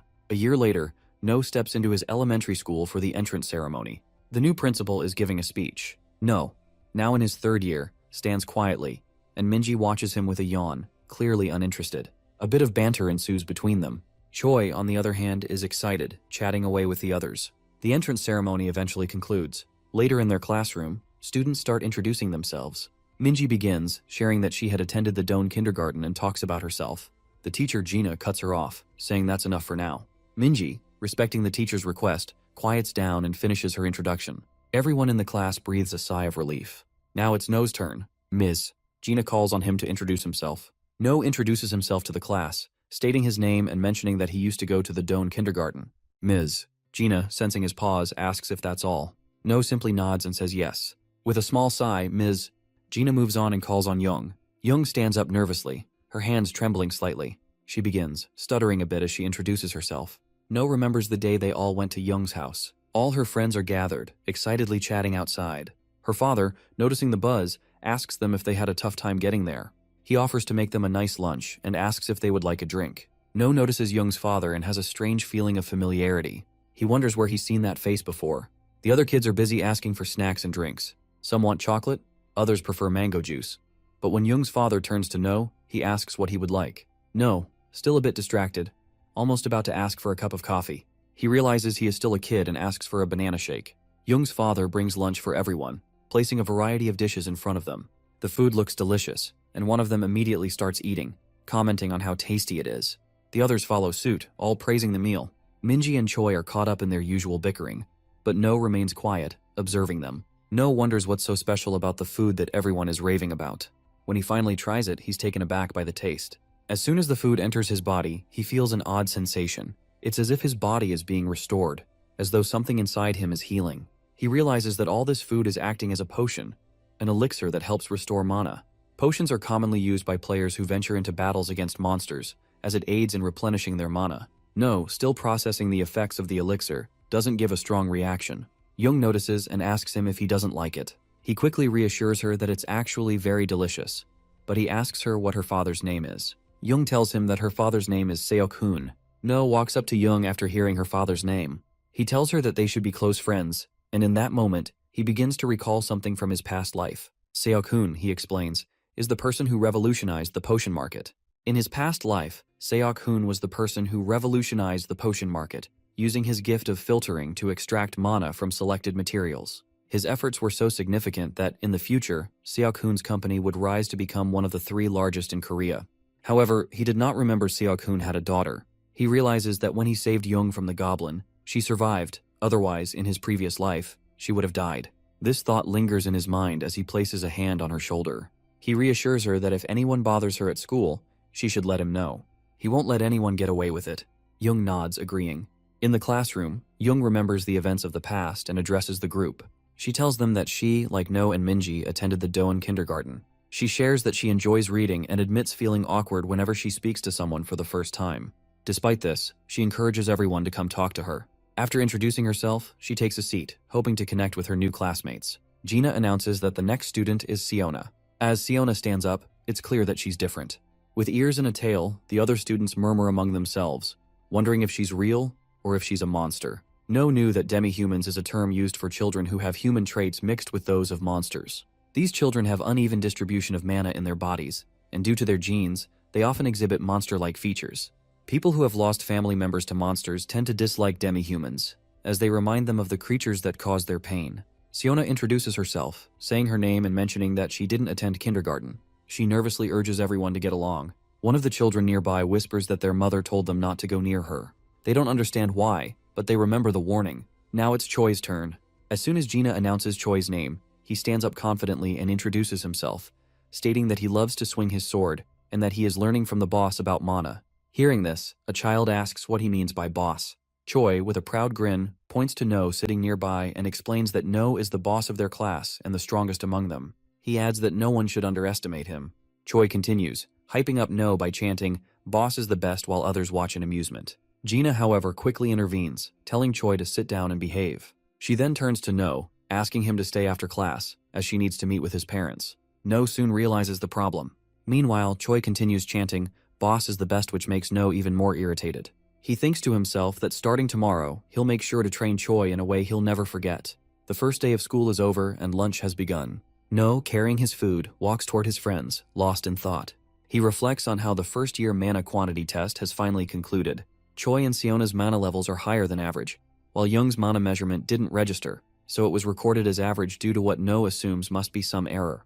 No arrives at his friend's table and starts to settle in for lunch, feeling a sense of relief. After a while, Choi stands up, declaring he's heading out for some extra food. No shakes his head and points out that it's the third time Choi has done this. If he keeps it up, the lady in charge will surely remember his face. Choi, looking confused, asks No how he knows this, and says that the lady already knows his name. Minji stands up, declaring that she too wants some more food. Choi, with a slight grin, tells her to go ahead, calling her a glutton. Minji, annoyed, retorts that she's not a glutton, and that last time she only took a little less food than usual. The two of them continue bickering, their voices rising slightly. As they argue, their attention shifts to Siona, who has just stood up with her food tray. People around her whisper, noticing the tale. They talk amongst themselves, wondering why someone like her has come to their school. Siona nervously scans the room for an empty seat. She spots one near a table with a few girls. She approaches them, politely asking if she can sit there.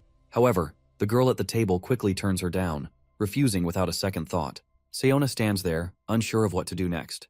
Among them is a girl named Jin, who is especially vocal. She begins criticizing Siona, asking her what's wrong with her. The other girls join in, one of them calling Siona out for trying to sit at their table. Another girl taunts her about her appearance, asking if she picked up her clothes from the trash. Siona's hands tremble slightly as the girl's harsh words echo around her. Siona stands there and nervously apologizes. Minji, who has been observing the situation, steps in. She looks at Jin and speaks up, reminding her that just because she comes from a wealthy background doesn't give her the right to treat others this way. No watches in silence as the crowd laughs at Siona, who's clearly uncomfortable. He remembers one moment from his past. No listens as the man across from him, who is a demi-human himself, claims that not all demi-humans are kind. He continues, saying that there may be kind individuals among them, even kind children, but the majority are not. No watches him in silence before asking what comes next. The man frowns and insists that demi-humans shouldn't be treated better just because of what they are. If No cares so much, he should stop now. No asks if the man thinks he is kind, but the man shakes his head, saying he misunderstood. No suddenly stands. The man flinches, startled. No draws his sword and asks if he looks weak. Panic flashes as he raises his hands defensively, quickly denying it. He stammers, asking why No is so hostile. No points at him and tells him to get out and go on patrol unless he wants to suffer the consequences. The man quickly agrees and hurries away. Deep within the abyss, someone cuts down a monster. The demi-human comments on the monster's strength, like all the others in this cursed place. Looking down, he suddenly freezes in horror as the creature counterattacks. A sharp limb slashes across his chest. The monster glares aggressively, preparing for another strike. No dashes forward, swinging his sword, slashing through the bug creature. The beast is sent flying but quickly retaliates. No dodges, gripping his sword tightly. He moves in, delivering a final, fatal blow. The demi-human, Parang, collapses as he calls out to him. No rushes to him, lifting him onto his back. Parang weakly tells him to move ahead. He has come too far, and this is no time to hesitate. A girl holding a staff runs over, but before No can ask for help, Parang interrupts. The girl bites her lips, watching in horror. Parang reminds No that he knows these wounds well. His breathing is ragged as he says that the reason they die is to keep killing more monsters. No clenches his jaw and asks for Parang's last words. He asks if No remembers what he said, that not all demi-humans are good, and he shouldn't be treated differently just because of what he is. Parang grits his teeth, saying there are more bad demi-humans in the world than No realizes. But he still should not turn them all away. Parang's voice weakens. He says that in the end, he was no different from the rest. His hand falls limp, and the last words he utters are that he is truly evil. No stares at his friend's lifeless body, his hands tightening into fists. No is still confused about why he remembered that moment from his past, but he knows what he must do now. He stands up and walks towards Siona, taking her plate from her and telling her there's an empty seat. Surprised, Siona hesitates but then quickly pulls her hand back, apologizing. No reassures her, saying it's fine, and they walk away. Siona, still uneasy, thanks him but warns that helping her might not be good for him. No dismisses her concern. Jin watches them leave and asks her which kindergarten they are from. Another girl chimes in, mentioning that it's indeed the same kindergarten, and suggests they could gather information on No and his friends if needed. Jin says she can already tell from the way No has brought Siona to his table, including her and his friend circle, that No is from a much lower status. Siona is introduced to everyone around the table, and Jung offers her a drink, welcoming her as a friend. No's group of friends seems pleased with the new addition. Siona drinks the tea Jung gave her, still slightly teary. Later, the group goes to the playground. No tells them he's going to teach them how to suppress their mana and hide their presence. Siona admits she doesn't know how to control her mana. No reassures her, saying she knows how to hide her energy. He then instructs the group to practice by hiding their presence in the open area of the playground, without using the buildings for cover. The game of hide-and-seek begins. No counts to 100 while the others hide. Once he finishes counting, he starts searching for them. He quickly finds Choi, Minji, and Yuna with ease. He realizes that Siona and Jung are the only ones left. Jung does a great job hiding her presence. No can't feel her at all. He decides to find Siona first. While searching, No hears some rustling from behind a bush. He rushes toward it, but when he checks, no one is there. Siona has already sprinted away. No chases after her, calling her name, but she keeps running. He tries to catch her, but Siona leaps away, telling him she won't stop until he catches her with his own hands. No sees that the three who were caught are watching him. Minji, Yuna, and Choi are ready to make their move. They know No has already caught them, and now they're running in the opposite direction. No, frustrated, chases after them. He's determined to catch them all. Meanwhile, Jung enters a building. She hides her presence, making sure no one can sense her. She's about to leave the building, but stops when she notices a stack of books in a room. Intrigued, she enters. The room is filled with books. Her eyes fall on a red book that catches her attention. The title reads Alice in Wonderland, and she is immediately drawn to it. An old man arrives, and she's shocked to see him. They sit together for a long time, and he begins telling her stories about Alice in Wonderland. Meanwhile, No has been searching for her and finally finds his way to the room. He calls out to her. Jung, lost in the stories that the old man is sharing, doesn't notice No.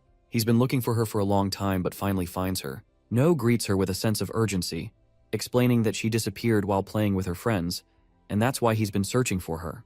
The old man responds, telling her that if she was playing with her friends, she should have told him first. Jung apologizes, explaining that she forgot. Hearing this, Choi gets angry and scolds her. No taps her forehead with his finger and warns her to inform him next time before she leaves. Jung, almost about to cry, agrees and asks for his forgiveness. No turns to the old man and apologizes for the interruption, to which the old man dismisses it, saying there's no need to worry. He admits he's been quite bored and invites Jung to come back. Jung, excited, asks if she can return the next day to finish reading the book. The old man agrees. No tells Jung it's time to go home. Just then, the old man asks if he can drop them to their house. The old man calls for a car, and as soon as it arrives, Choi, Jung, and Siona step inside. The car is sleek and luxurious. Watching it leave, No mutters that he has never been in such an expensive car before and admits that he's a little jealous. Few days later at school, teacher Gina suddenly announces that she is putting No's name forward as a candidate for class president. No immediately asks why she is writing his name. Before he can argue, Minji informs him that someone nominated his name. Confused, he asks who said that, and Minji gestures toward Choi. No turns furious but decides to do something about Choi later. Choi tries to back out, but the teacher informs the class that No is the only candidate for class president this semester. She then asks if anyone else would like to nominate themselves, but no one speaks up. Jin slowly raises her hand and turns to No, saying she would also like to run as a candidate. Sometime later, Jin enters the classroom, bringing a huge box of burgers. She casually mentions that her father has already paid for them, and they're for everyone to enjoy. She and her friends begin distributing the burgers throughout the class. Jin adds that if she becomes class president, she'll treat everyone to burgers once a month, encouraging the class to vote for her. No watches everything from the side along with his friends. When Jin approaches to offer him a burger, he refuses and walks away. As he glances around, he notices Choi holding a burger, his mouth watering, but after a moment, he reluctantly gives it back. Minji comments that she's not homeless, rejecting the offer, and Jung also declines. Seeing this, No feels a little motivated and thinks that maybe he should at least give it a try. Later, the class heads out for a school trip. Their teacher Gina gathers everyone and instructs them to give their attendance when she calls their names. She begins by calling out the class president's name first.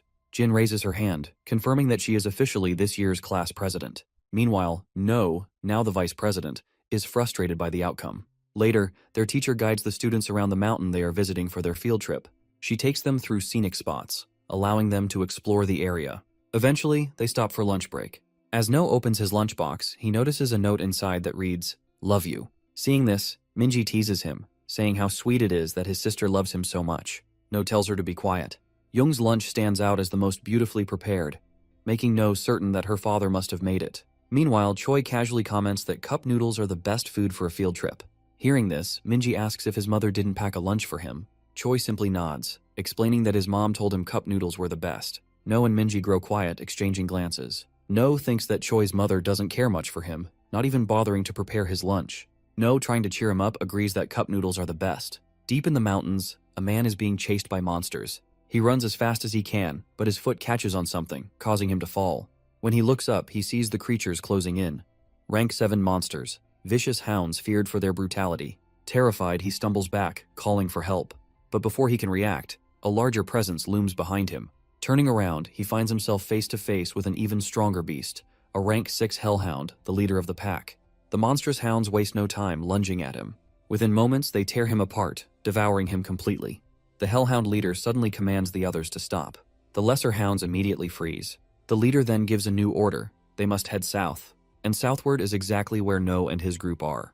Meanwhile, the students begin their treasure hunt activity. No has no interest in participating and would rather leave, but he gets dragged along by his classmates. Annoyed, he reluctantly follows along. Suddenly, a loud scream echoes through the area. Everyone stops and starts murmuring about what it could be. No, keeping a cool head, tells them all to stay quiet. As they scan their surroundings, a monster approaches, moving swiftly toward them. When they look ahead, they see a hound standing right in their path. No already knew that monsters would eventually show up here, but he had no way of knowing the exact day. Frustrated, he thinks why it had to be today. The Buchan Mountain incident was a major disaster. Seoul was supposed to be protected by a cocoon-like barrier, but for some unknown reason, monsters from the nearby districts managed to break through and enter Seoul. The result was tragic, leading to countless casualties. The hellhound's eyes lock onto Minji first. It leaps at her and Minji stumbles as her foot catches on a rock, making her fall backward. Just before the hellhound can reach her, No charges in and lands a powerful kick, sending the creature flying. Without wasting a moment, he attacks it repeatedly with his fork, striking over and over until he finally kills it. Turning to Minji, he asks if she's okay. Minji quickly nods, but Choi steps in, saying they should be asking him instead. He then comments that No's actions just now were completely unlike the boss he knows. No simply replies that he was just caught a little off guard. No realizes that Choi saw something he shouldn't have. In that moment, when he killed the monster, he had become the undead version of himself from his past life, a player consumed by hatred for monsters.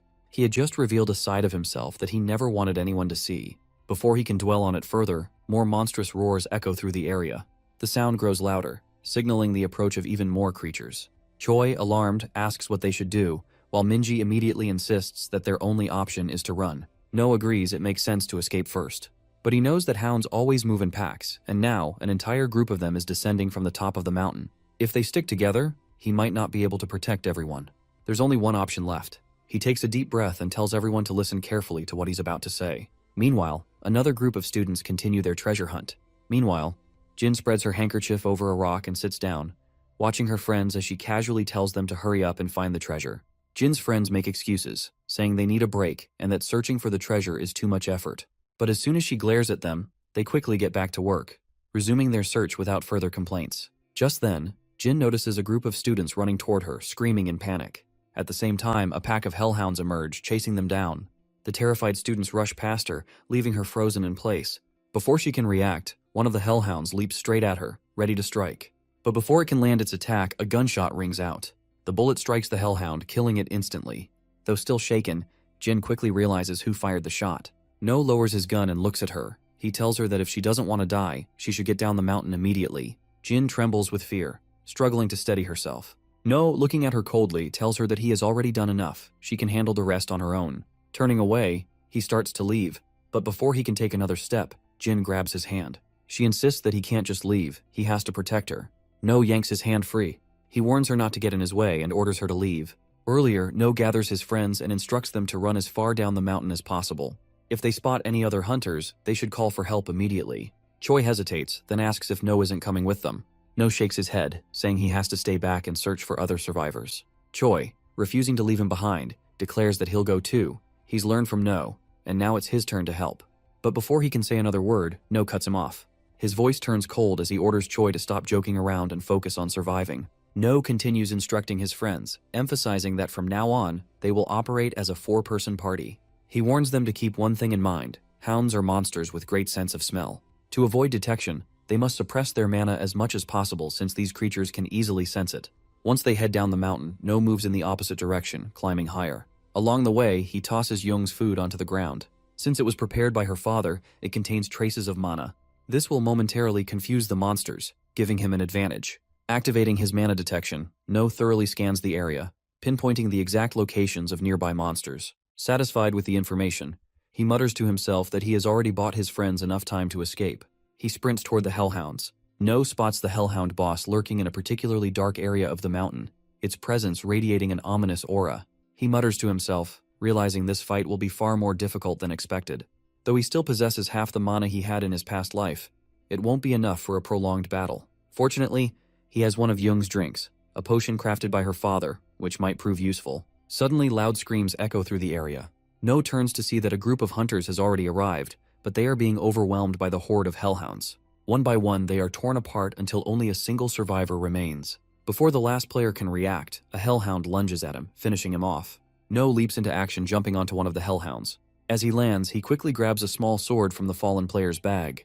Armed with this new weapon, he prepares to cut through the swarm of monsters. One Hellhound immediately pounces on him, but No swiftly spots its weak point and drives his sword straight through it, killing it in an instant. As the creature's lifeless body is flung aside, another charges toward him. No moves with incredible speed, slashing through the monsters one after another without hesitation. As No finishes off one Hellhound, another lunges at him from behind. He swiftly dodges the attack and drives his dagger deep into the creature's stomach, killing it instantly. Several more Hellhounds surround him. He channels a significant amount of mana into his sword, infusing it with power. Sharp, needle-like projections form along the blade, and with a single slash, he releases them. The small mana-infused needles pierce through the attacking monsters, wounding them all at once. Landing back on the ground, No moves quickly. Using his sword, he carves a massive symbol in the sky, a large glowing star.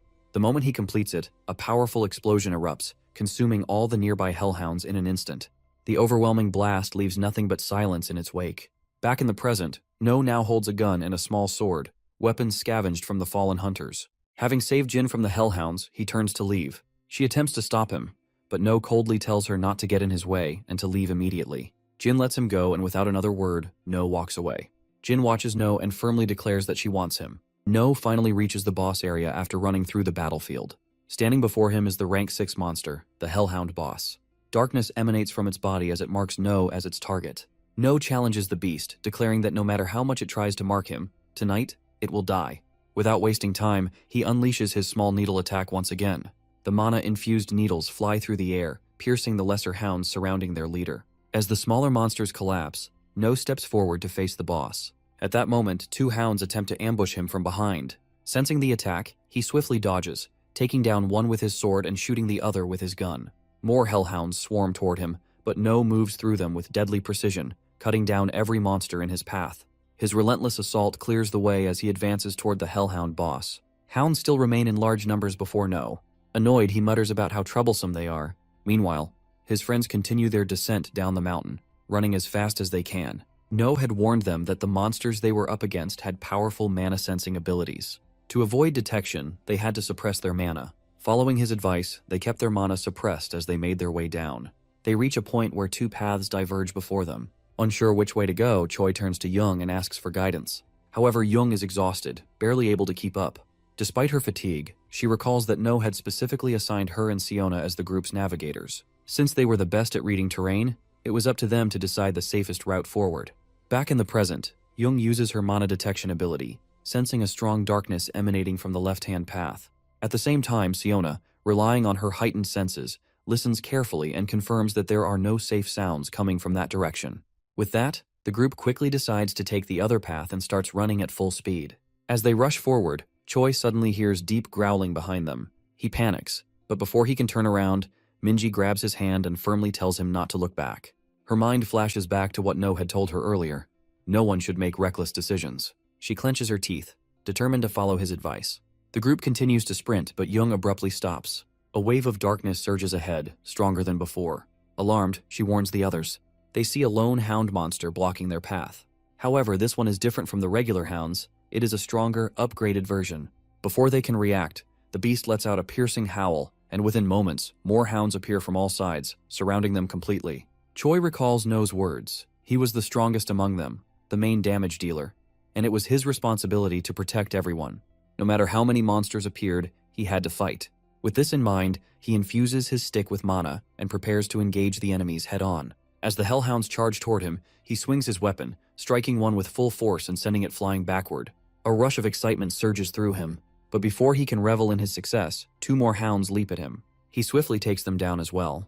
However, just as he starts to believe he can handle this, a hound suddenly slashes his back with its claws. Before he can recover, 2 more hounds close in. One snatches his stick, while the other slams its claws into his side, knocking him off balance. The others watch in horror as Choi struggles. Siona observes the way the monsters are toying with him, almost as if they see him as entertainment. Despite the overwhelming numbers, Choi refuses to give up. He clenches his fists, channels a surge of mana into his hands, and as another hound pounces on him, he lands a powerful punch, sending it flying into the air. He stares at his own hand in shock, and what he just did felt strangely similar to the boss's own attacks. But before he can process it, another hound lunges at him, striking his stomach and sending him flying. He crashes hard onto the ground. Before he can move, a hound pins him down with its massive paw pressing against his chest. The others scream his name, but Choi can only watch as the monster prepares to finish him off. Siona, overwhelmed with fear and despair, starts crying as memories of her friends treating her with kindness flood her mind. She repeatedly pleads for someone to save them. The hellhound gripping Choi's arm tightens its hold, preparing to bite down. Just as Minji and the others try to rush in, Siona instinctively activates her telepathic ability, sending out a desperate call for help.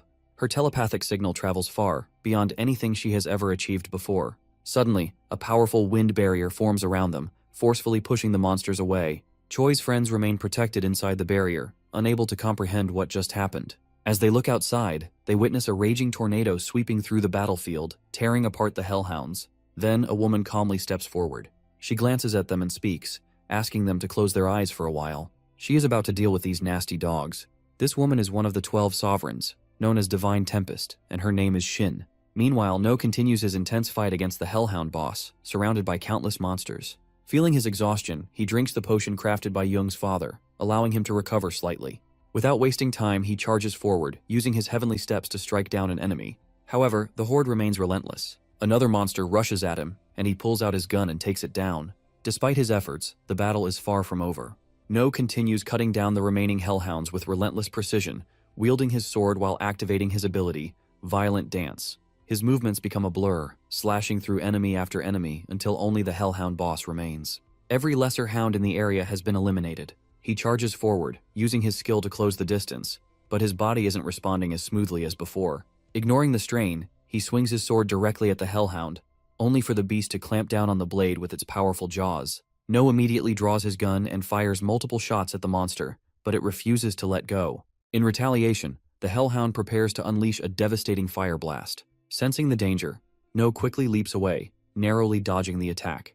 The flames scorch the ground where he stood moments ago. Without missing a beat, he unloads his remaining bullets into the hellhound, each shot striking its body. The creature staggers from the damage, but before No can press his advantage, his ammunition runs out. Realizing he has no choice but to engage in close combat, he grips his sword tightly. However, he can already feel his mana depleting. Despite this, he notices the hellhound is also exhausted. Now it all comes down to who can outlast the other. The hellhound begins summoning multiple dark energy spheres. Snarling, the beast speaks in a guttural tone, mocking No's arrogance. Watching the swirling orbs, No quickly assesses the situation. These aren't just normal attacks.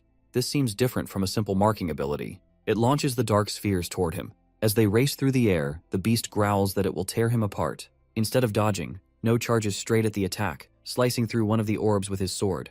However, instead of shattering, it releases a surge of darkness. He braces himself, analyzing the effect. Realizing it isn't poison, he concludes that he can keep cutting through them without worry. Pushing forward, he steadily closes the distance between himself and the hellhound. Just as he nears, the hellhound, already anticipating his approach, prepares a devastating fire breath.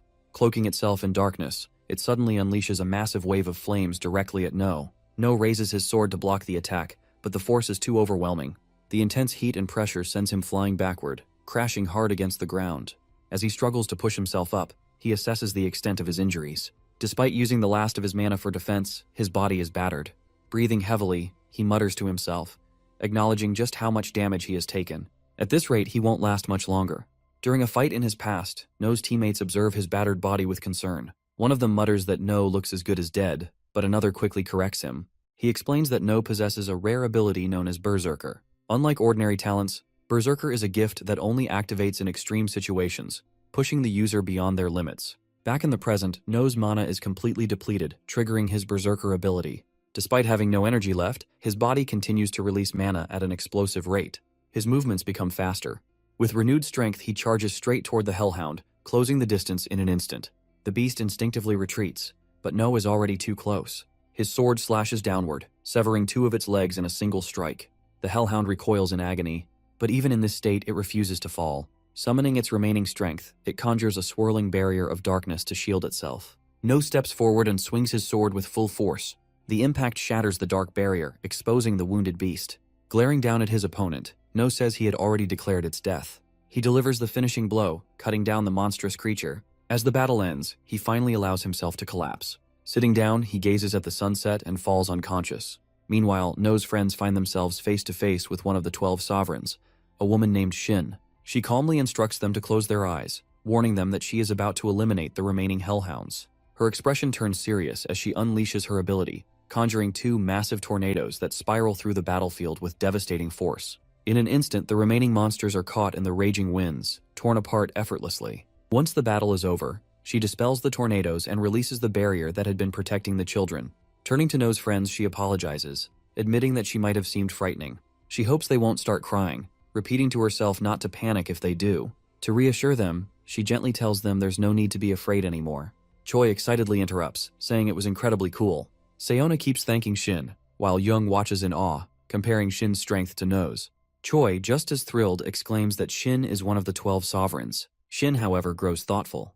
Despite what these children have just gone through, they seem completely fine. She wonders if they have gone mad from fear or if they are just handling everything unnaturally well. Her gaze shifts to Choi, noticing he has taken the most damage. Concerned, she checks him for internal injuries. As she examines them, she senses something unusual. Young's mana feels different, far stronger than the others. Shin rushes forward and embraces Young, asking if she wants to become a player. Before Young can respond, Choi jumps in between them, declaring that he will be the one to become a player. This reminds Shin of the powerful punch Choi had landed on the monster earlier. Smiling, she pulls him along with Minji into a hug, calling them adorable. Shin turns to Siona, acknowledging the telepathic message she had sent earlier. She praises her for doing a great job, explaining that it was only because of Siona's message that she was able to locate them. Hearing this, Siona feels relieved and proud that she was able to help, even in a small way. With the situation settling down, Shin instructs them to head down the mountain. She assures them that a rescue team will be arriving soon. Minji hesitates and asks if Shin won't be coming with them. Shin explains that she still has more people to save but reassures them that she wouldn't leave them alone. Just then, she gestures toward the forest, saying he has arrived just in time. A man steps out from the trees, approaching them. He looks at Shin and complains that she left him behind, saying it was incredibly difficult to make it here alone. This man, named Cheol, is also a member of the Ocean Clan. Without wasting time, Shin tells the children to follow Cheol and head down the mountain. Choi suddenly speaks up, pointing out that their boss still hasn't returned. This confuses Shin and Cheol as they wonder who this boss is. Meanwhile, No remains unconscious, lost in a dream. Memories from his past life resurface. In the vision, he is severely injured, and a girl is healing him. She scolds him, telling him to take better care of himself. If she hadn't been there, he would have died countless times. She points out how recklessly he pushes himself just to stay conscious. Even as she heals him, No makes a face and questions why she's so angry. After all, it's his body. The girl, Yu Jong, glares at him and snaps back, saying that since she's the one always taking care of it, his body might as well belong to her. No sighs and apologizes, asking if she's happy now. But Yu Jong isn't satisfied. She smirks and tells him that if he's really sorry, he should spend time with her over the weekend. No responds asking why, but she cuts him off, telling him to just listen if he does not want to die. Back in the present, No opens his eyes and finds himself in a hospital room. He looks down at himself, realizing there are no visible injuries. As he mutters this to himself, someone outside hears him. The door opens and Shin steps inside. No immediately recognizes her. She tells him he is finally awake and asks if he feels any pain. No says he is completely fine and wonders if she was the one who saved him. Though he speaks playfully, his thoughts are elsewhere. A member of the 12 sovereigns personally checking on him means she must know something. Shin sits beside No and explains that as soon as she found him, she brought him to the hospital. She asks if his name is No, and he confirms it before asking for hers. She introduces herself as Shin and adds that he can call her Nuna, which means older sister. No grows quiet for a moment before asking how long he was unconscious and what happened to his friends. Shin informs him that 6 hours have passed and that his friends are completely safe. She also mentions that she has already contacted his family and they should be arriving soon. Hearing this, No feels relieved that his friends are safe, but his thoughts shift to his parents. He wonders what he is going to say to them. Before he can dwell on it, Shin speaks again, telling him that she has some things to investigate and needs him to answer her questions properly. She asks what he was doing at that place and who was responsible for killing all the monsters. No lets out a small laugh and tells her that he doesn't remember much. He thinks he was just running and somehow ended up in that place. He says someone must have saved him before he lost consciousness. Shin moves in closer and states that with so many monsters killed there, she has a feeling that he was the one who defeated them. She asks what he thinks about that. No immediately denies it, saying there's no way he could have killed so many monsters. But Shin doesn't back down. She reveals that she has already gathered some information on him. Last year, he received the Brave Child Award. No turns away and insists that it was just a coincidence. But Shin presses further, asking if it was also a coincidence that he defeated the Hellhounds this time. No keeps denying it, but then Shin tells him that they have already found his fingerprints on the sword. Hearing this, No falls silent. He realizes that making more excuses won't help. This woman already knows the truth. There's nothing more he can do. After thinking for a moment, No tells her that they should make a deal. Shin questions why she should agree when she has nothing to lose. She asks what she would even gain from this deal. No responds that he will give her highly important information. Hearing this, Shin asks what kind of information he is talking about. But No refuses to reveal it immediately, saying that if he tells her now, it won't be a deal anymore. This information is part of the negotiation. Shin takes a moment to think. She realizes that he has given up on denying that he was the one who killed the Hellhounds. Now she is curious about what kind of information this kid can possibly offer. She asks him what exactly he wants in return for this deal. No tells her that he doesn't want anything. He just wants to live a normal life. Seated in her car, she instructs her driver to investigate the heirs of the Dangun group. No had given Shin the information, telling her that she needs to keep an eye on the female heirs of the Dangun group. More importantly, she should observe their relationship with the leader of Ocean Clan, the very guild she is affiliated with. Hearing this, Shin is surprised. No is indirectly implying that one of the female heirs of a major group is having an affair with the leader of Ocean Clan. Shin warns him not to joke about something this serious and asks if he is ready to take responsibility for what he is saying. But No confidently replies that if she finds nothing new from his information, he will join her clan. Shin scoffs, saying that their guild isn't some random organization anyone can just join. However, No counters by saying that a moment ago she was convinced that he was the one who killed the Hellhounds. Shin acknowledges that, no matter how she looks at it, No stands to gain a lot from this deal. But No simply tells her that, in the end, she will be able to confirm her husband's loyalty, while also securing a valuable talent. Back in the present, Shin asks the driver to investigate the female heirs of the Dangun group in detail, with a particular focus on any possible connections between them and her husband. Additionally, she orders him to recheck the ranking reports of the monsters that recently appeared in Gangnam District. In the past, No and Shin had already finalized their deal. No provided her with valuable information about her husband, and before she left, he gave her a final warning. He told her not to underestimate the monsters appearing in Gangnam District just because of their ranking. Ignoring them could lead to serious consequences. Before parting ways, he made one last suggestion. She should report that all the monsters from the recent incident were defeated by her alone. With a slight smile, No pointed out that this arrangement would benefit her as well. Meanwhile, it would allow him to continue living as an ordinary elementary school student. Thinking back on their conversation, she mutters to herself that the boy is truly interesting. The news reported that today, a 7th grade monster and 100 hellhounds attacked Mount Bukan. A player had dealt with the 6th grade hellhound and was now investigating the incident. Someone was checking a phone displaying a report stating that 34 victims are identified. The entire internet was flooded with news about the event. A couple of months later, Siona smiles as her friends wish her a happy birthday. No, looking at Minji smiling, teases that kindness doesn't suit her. Young hands Siona some homemade chocolate with a cheerful expression. Choi quickly walks away, grinning and whispering to others that the party will be amazing. No asks if Young's dad has allowed them to do this, while Siona questions what they are whispering about. Choi runs off, insisting she doesn't need to know. Minji, glancing up, mentions that the morning assembly is starting. Siona looks around in confusion. Later in the evening, a large crowd gathers at Young's house to celebrate Siona's birthday. All the kids smile as they wish her. Tears well up in Siona's eyes as she admits she had suspected they were secretly planning something. A cake is brought out for her. Minji, still smiling, reminds Siona that she has a lot to do. Minji tells No that Jin Sana has threatened a worker to ensure the boy's father will attend. No knows about the KK group, ranking 7th in all of South Korea. Their main areas of influence are electronics, construction, and advertising, though they have little impact on the medical industry. No tells Minji to wipe that expression off her face. He smiles, saying that if Jin is a direct heir to KK, then her last name should be Kim. But since her surname is Jin, she is definitely from a collateral family. No tells her to stop worrying. Minji is annoyed and walks away, telling him to eat alone.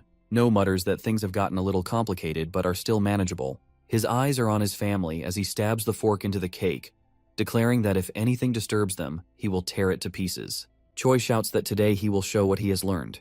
No tells him that as long as he doesn't trip, he is fine. Choi waves a hand, telling him not to worry. Everything will be okay, and he will do his best for the team. No notices the tension in the air and turns back. Angry students are gathered, and he asks what is going on. Minji, now stern, demands an explanation from the boy standing next to her. The boy says that the teacher has promised to buy nuggets and pizza if they win.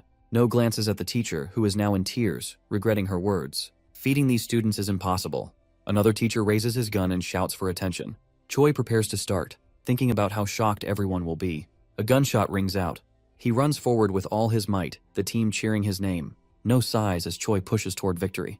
He focuses on Choi as the finish line comes into view. Choi stretches his hand toward it, but his body suddenly feels unbearably heavy. Just one more step, then he collapses.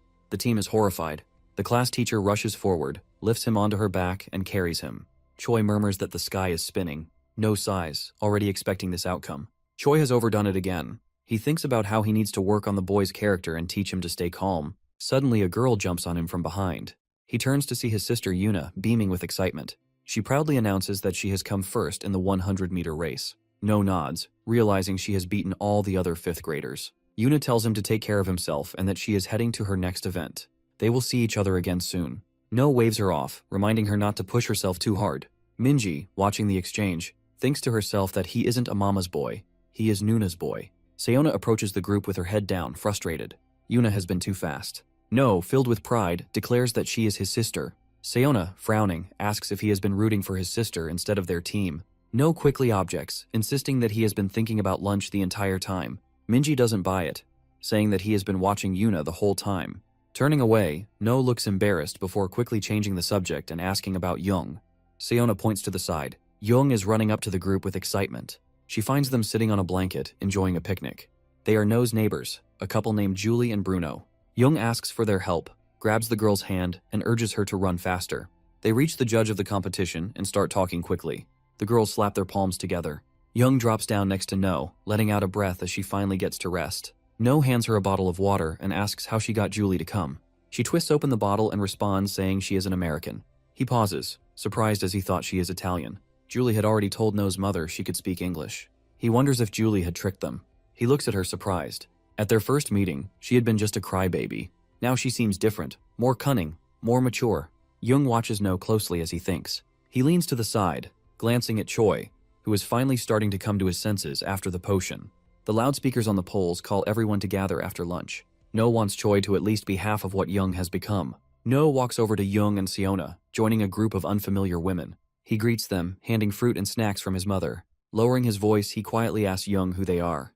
The women laugh. Young explains that her aunt has recently become their regular customer. No walks past a tent with an English flag, feeling like he has seen her before, but not remembering where.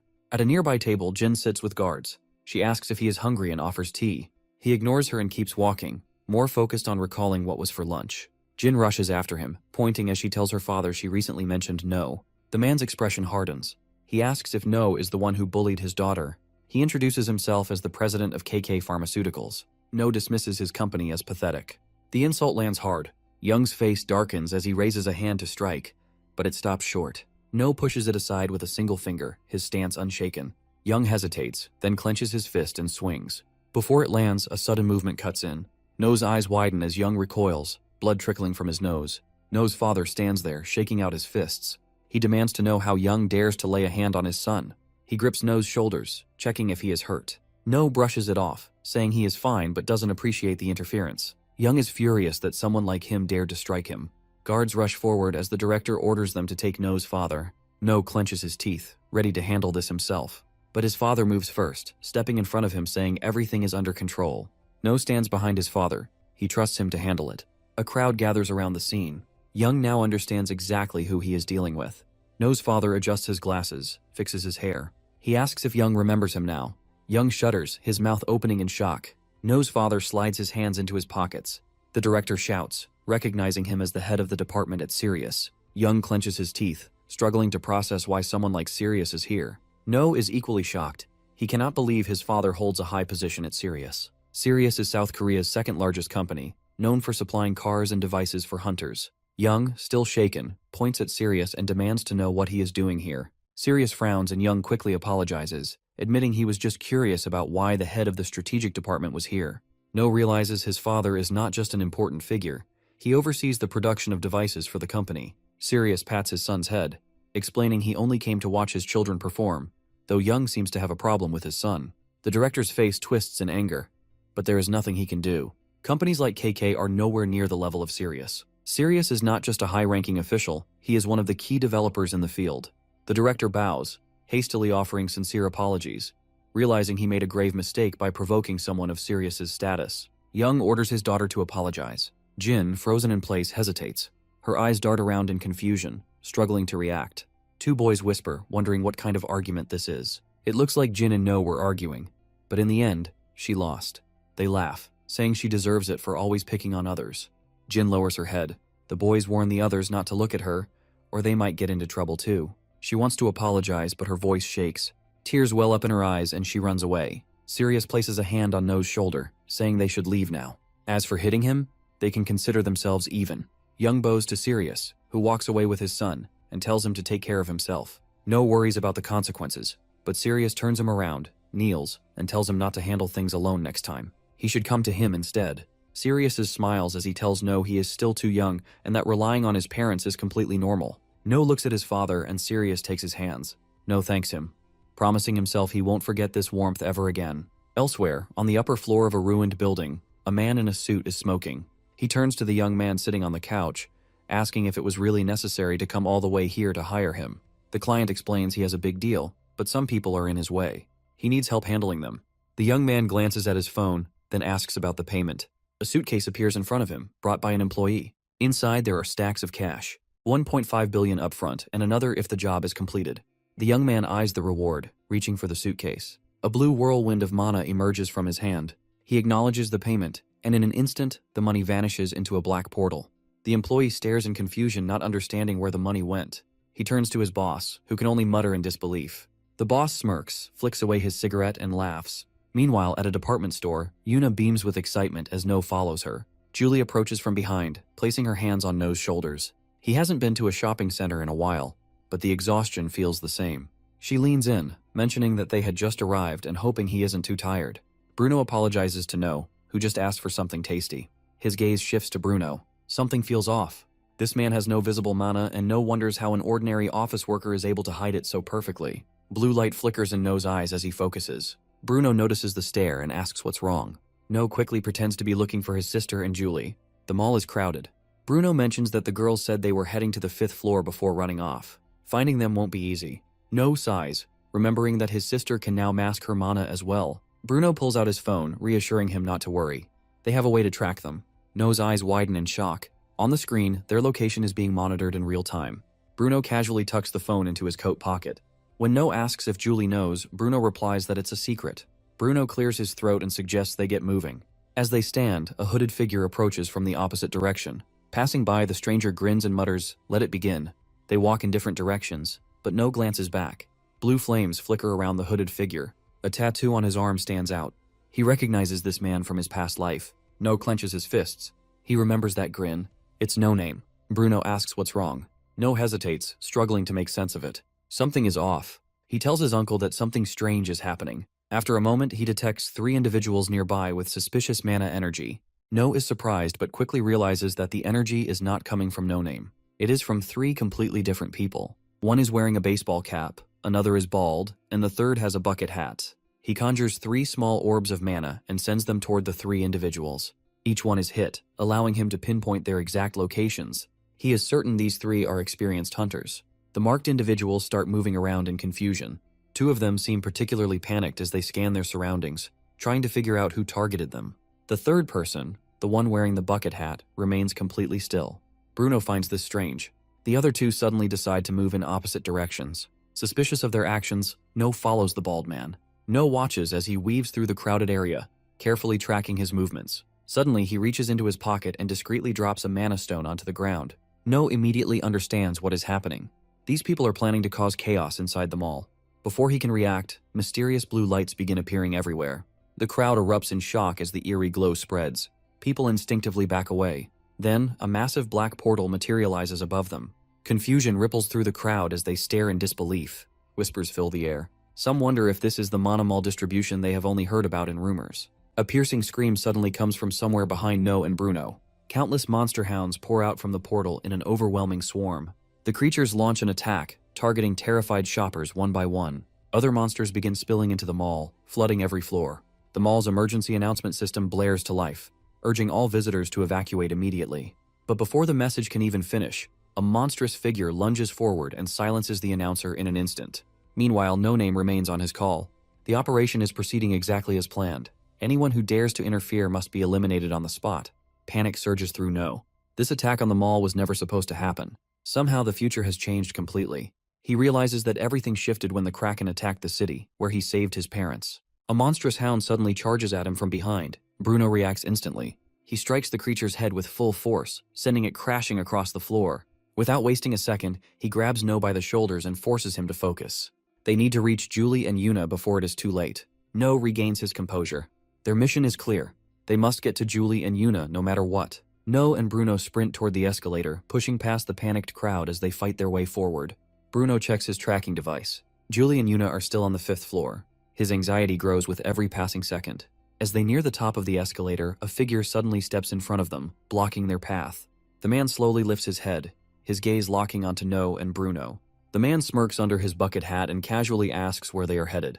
No observes his stance, analyzing his presence. This man is at least rank C or higher. Being stopped now, at such a crucial moment, is the last thing he needs. He wastes no time. Summoning his mana, he forms an energy sphere. But before he can make a move, Bruno acts first. In an instant, his fist crashes into the man's cheek. The impact sends the man sprawling onto the floor. Blood trickles from his face as his hat falls off. No freezes. He never expected Bruno to be this strong. Without any combat gear or enhancement devices, he took the man down in a single blow.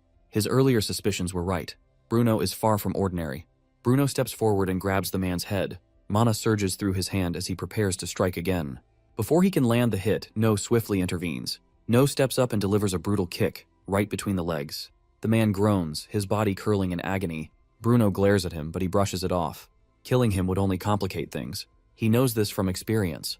The last time he eliminated No Name without extracting information, the consequences were severe. He will not make that mistake again. No tells Bruno they need to move to the 5th floor immediately. He complies, muttering about how terrifying kids these days are. He never planned to kill the guy, just knock him out. Meanwhile, on the 5th floor, just moments earlier, as the mall's emergency announcement blares, Yuna, who was browsing through clothes, accidentally drops the clothes she was holding. Julie looks around, trying to make sense of the situation, while Yuna, still piecing things together, wonders if there was an unequal distribution of mana. Wanting to confirm her suspicions, Yuna activates her detection skill. She closes her eyes and focuses as her mana field expands, scanning the area. Yuna quickly counts 6 monster hounds on the 5th floor. If they are not careful, they could be cornered. She opens her eyes, ready to reassure Julie that she will protect her. Before she can finish, Julie suddenly screams. Yuna snaps her head around. A hound monster leaps at her, ready to strike. Before Yuna can react, Julie grabs her hand and yanks her to the side. She snatches a clothing hanger from a nearby rack and channels mana into it. Julie tightens her grip, reinforcing the hanger with even more mana. In a swift motion, she swings, striking the hound and sending it flying. Yuna stands frozen. She had always assumed Julie was just an ordinary human, but seeing her wield mana so effortlessly changes everything. Julie is a player. Glancing at the now damaged hanger, Julie sighs. She will need to replace it later. For now, she turns to Yuna and urges her to head straight for the evacuation point. Bruno and No are likely already waiting. As they move forward, more hound monsters begin emerging from behind them. Their numbers are growing. Julie holds Yuna close, moving carefully to avoid detection, but the hound's sharp sense of smell makes escape impossible. Within seconds, the monsters lock onto their presence. As they sprint through the mall, Julie hurls orbs of mana at the pursuing hounds. Each strike slows them down, but deep inside, she knows the truth. These monsters are faster than she expected. If this keeps up, her mana will run out. She needs a weapon, something that won't drain her energy. Up ahead, Yuna spots an escalator. Julie calls out, warning her to stop. But Yuna keeps running. Then she looks up and sees a hound monster is already midair, leaping straight toward her. She freezes. Its glowing eyes lock onto hers, but instead of fear, a strange calm washes over her. The fear Yuna once felt when facing the Kraken is gone. Mana energy surges through her body, flowing naturally. As the attack comes her way, she leaps left, narrowly dodging the strike, then twists midair. With perfect control, she lifts her right leg and kicks. The impact is crushing. The hound monster hurtles off the edge of the 5th floor, vanishing into the depths below. But as Yuna exhales, ready to land, her foot slips. Julie appears, catching her just in time. Julie grips Yuna tightly, her heart racing. She quickly asks if Yuna is okay. Still smiling, Yuna reassures her she's fine. More hound monsters flood in from every direction, cutting off their escape. Julie scans the area and spots the escalator. She quickly turns to Yuna and asks if she can make it. Yuna nods. Mana energy pulses through their bodies as they push off the ground. In one swift motion, they leap and their feet land safely on the escalator. Julie doesn't stop. She tells Yuna to get down quickly. 2 hound monsters stand on the upper floor, furious that their prey has slipped away. Julie clenches her fists. Without proper combat gear or a weapon, fighting here will be difficult. She needs something solid to use. As they near the bottom of the escalator, a hound monster suddenly leaps from above, aiming straight for Julie. She grabs a mannequin torso from the side and swings it with full force. The impact is brutal. The monster is sent flying, crashing off the escalator and out of sight. She doesn't stop. 2 more hounds charge at her. Holding the mannequin like a weapon, she swings again, knocking both creatures away in one swift motion. Yuna watches, amazed by Julie's skill. Meanwhile, No and Bruno move cautiously through the area. No suddenly stops, noticing lipsticks and other cosmetic products scattered across the floor. He picks one up, rolling it between his fingers. If he has nothing else to use as a weapon, this will have to do. He throws the lipstick at one of No Name's henchmen. He deflects it with ease, just as he expected. It was never meant to hit. The moment his attention shifts, No rushes in. He strikes hard at his shin. He stumbles, but it isn't enough to take him down. He follows up with a powerful punch straight to his head. The force of the blow is devastating, leaving his face bruised. No quickly reports to Bruno. He asks if he has finished on his end. Bruno confirms. Now, all that remains is for them to head upstairs. Just as Bruno prepares to move, No stops him. He believes that if they wait a moment, they might be able to sense their targets more clearly. After a brief pause, he successfully pinpoints their locations. Before he can react, a hound monster crashes down from the upper floor, followed by 3 more. No and Bruno immediately look up, scanning the area. Above them, they see No and Yuna safe. With that reassurance, they grab weapons from their fallen enemies and make their way upstairs. As they move, Bruno asks if they need any protective gear. No considers his question but feels confident with just the short sword he picked up. No suddenly stops. His grip tightens around the sword. Bruno notices the shift in his behavior and asks what's wrong. On the floor above them, a man in a black jacket stands motionless. They recognize him instantly. It is the same person they spotted on the ground floor earlier. His mana energy surges, radiating an intense aura. No turns to Bruno and asks if he is the one behind the chaos in the mall. Bruno confirms it. Bruno instructs No to go and find his older sister, but he refuses to leave. He declares that he will be the one to take him down. Meanwhile, Julie and Yuna find themselves approached by 2 henchmen of no name. One looks surprised to see a foreigner. The other grins along with him, amused by the situation. Slowly, they start moving toward Julie and Yuna. Julie immediately steps in front of Yuna, shielding her. The henchmen will be forced to retreat soon as the Scylla are on their way. But before that happens, they decide to amuse themselves a little longer. Julie is disgusted while Yuna trembles behind her. Julie urges Yuna to find a place to hide. She promises to find her later, but Yuna refuses. She insists that she can fight too and begs Julie not to worry about her. Before she can argue further, the hooded man suddenly shouts, declaring that they won't let the kid escape. Almost instantly, his partner appears behind Yuna, blocking her path. A chill runs down Yuna's spine. She stands frozen as cold sweat trickles down her back. Before the man in black can lay a hand on Yuna, Julie grabs a mannequin torso and swings it at him with full force. But just as the attack is about to land, the hooded man pulls out a gun and fires. The shot sends the mannequin flying from Julie's hands. The man in black flinches, wincing as he clutches his ear. The hooded man smirks and warns Julie not to do anything reckless. He tells her to cooperate. If she refuses, she will have to deal with the consequences. The man in black moves toward them. He suggests a one-on-one fight before the Scylla arrives. He picks Yuna as his opponent. Panic surges through Yuna as she stumbles backward, pressing herself against a pillar. The man smiles slyly, raising his hand toward her. He tells her not to be afraid, insisting that he isn't a bad person. His fingers reach for her, but just before he can make contact, Yuna jerks her head to the side, barely avoiding him.